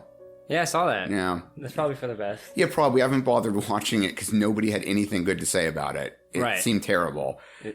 Despite the bad reviews, because I'd liked the anime so much, I did try watching a couple episodes of their live-action Cowboy Bebop, and the sets were beautiful. I have to give them that. The sets looked fantastic. The rest of the show really missed the mark. It was like...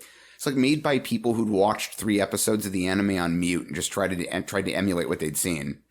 I thought it was like supposed to be really faithful or something. I think they thought it was going to be really faithful, but I don't know. It's just, I'm not even sure it was for lack of effort. It's just somehow they like here's where they wanted to be and they ended up 6 feet this way. You can't really adapt some anime. Yeah, I mean, a lot of it just doesn't adapt. Like, you can't make a Dragon Ball Z live-action movie. Like, no. It just can't happen. No. I mean, and that's like, I kind of felt the same way about the Ghost in the Shell movie, honestly. I thought it looked really nice. It was just the rest of it didn't materialize in the way it should have. And I think that's another one that's real hard to... I don't think you can really make a live-action Ghost in the Shell that's 100% accurate because... Yeah. The Ghost in the Shell anime doesn't answer a lot of questions. Yeah. It really expects the audience to, like... ask themselves. To, like, watch it multiple times or to, like, familiarize yourself quickly. Yeah. Because I remember being like, oh, fuck, this is a lot to take in. Yeah. Like, this is a lot. But, like, modern movies don't really do that. Like, no. Especially movies with, like, Scarlett Johansson. Maybe, like, if you have, like, an indie movie, like, they'll take some chances in that way. Yeah, no, you're right. And a lot of the point of that movie is presenting you with questions that the characters don't even have an answer for. Like, am I even still human at this point, you know? So, yeah, absolutely. And I think a lot of that's, though, is, like, between the lines. Even that, like, those questions. Like, I got that vibe from, like, nonverbal animated scenes. Yeah, exactly. You know? So, like, I'm supposed to interpret what this person is thinking. And I think you can, but I think, you know, obviously Blade Runner had some questions that were answered in the form of ADR, so things like that. Right. But that still goes on to this day. Yeah, absolutely. And that was one of the big problems with Blade Runner. And, you know, it was one of the reasons they added that the studio wanted Ford to do a voiceover, because they did at least two, if not three separate test screenings for audiences. And in all 3 cases, some of the members of the test audience complained they didn't really understand what they were watching. And the studio finally went back to Scott and told him, we're going to add a voiceover to it so people will understand what's happening. And they started a whole fight. I can see the dilemma, because you want general audiences to, like, understand your movie and like it. But at the same time, like, then you're making it less good. Yeah. You know, and I think they were scared to death because the movie was way over budget and way over schedule, and they were like, we got to do something that's going to make people want to watch it, and then it ended up not performing very well anyway, and so it was a real disaster. That kind of movie, it like has to be cult. Blade Runner, you know? Because like not everyone's gonna want to be in for that ride. No. I mean, that's the big problem. Like, regardless of what any other argument I may have for the film and the debate stuff, blah, blah, blah. Like, it's the bottom line is that kind of movie's just not going to be appealing to a large percentage of people. And I don't think that alone makes a movie either good or bad. I don't think the fact that you can say some segment of the population is not going to want this makes a thing good or bad. You know what I mean? It's just not for everybody. It's like rum raisin ice cream. Right. Is it bad just because not everyone likes it? Like, I don't know. Yeah, it definitely doesn't make it bad. Some people would say that it does because like there's like an easy argument with saying that mass appeal equals good. You know, but it's not necessarily true because good is, one, it's subjective. Right. But 2, like, quality can be defined in different ways. Right, in different ways. Yeah. Like, there can be a really great podcast that no one has listened to. Absolutely. You know? I agree with you completely.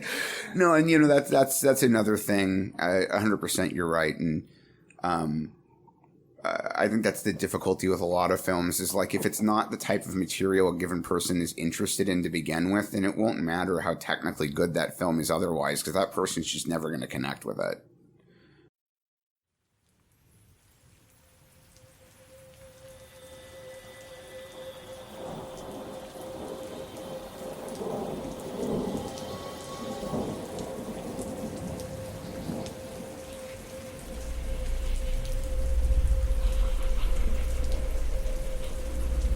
Menon, we invoke thee. Hail to the guardians of the watchtowers of the east, powers of air and invention. Hear us. Hail to the guardians of the watchtowers of the south, powers of fire and feeling. Hear us. Hail to the guardians of the watchtowers of the west, powers of... Fuck, which one am I again? Josh, you fuck up. Fuck, bro. You always screw these up. Can't you even read off a card? Menon is gonna fuck you in the ass for this one. He's gonna think we're praying to margarine. Dude, what the Guys, fuck? you're so mean. You can't even say the power? You say mean things to me. Good God. Useless. Do you want to be out of the circle, you little bitch? Why I tell Korey not to even include you on these podcasts. God damn, no wonder you've never kissed a girl. Guys, you don't mean that, right? Right, yeah, sure. Yeah, we mean it. Get the fuck off this podcast.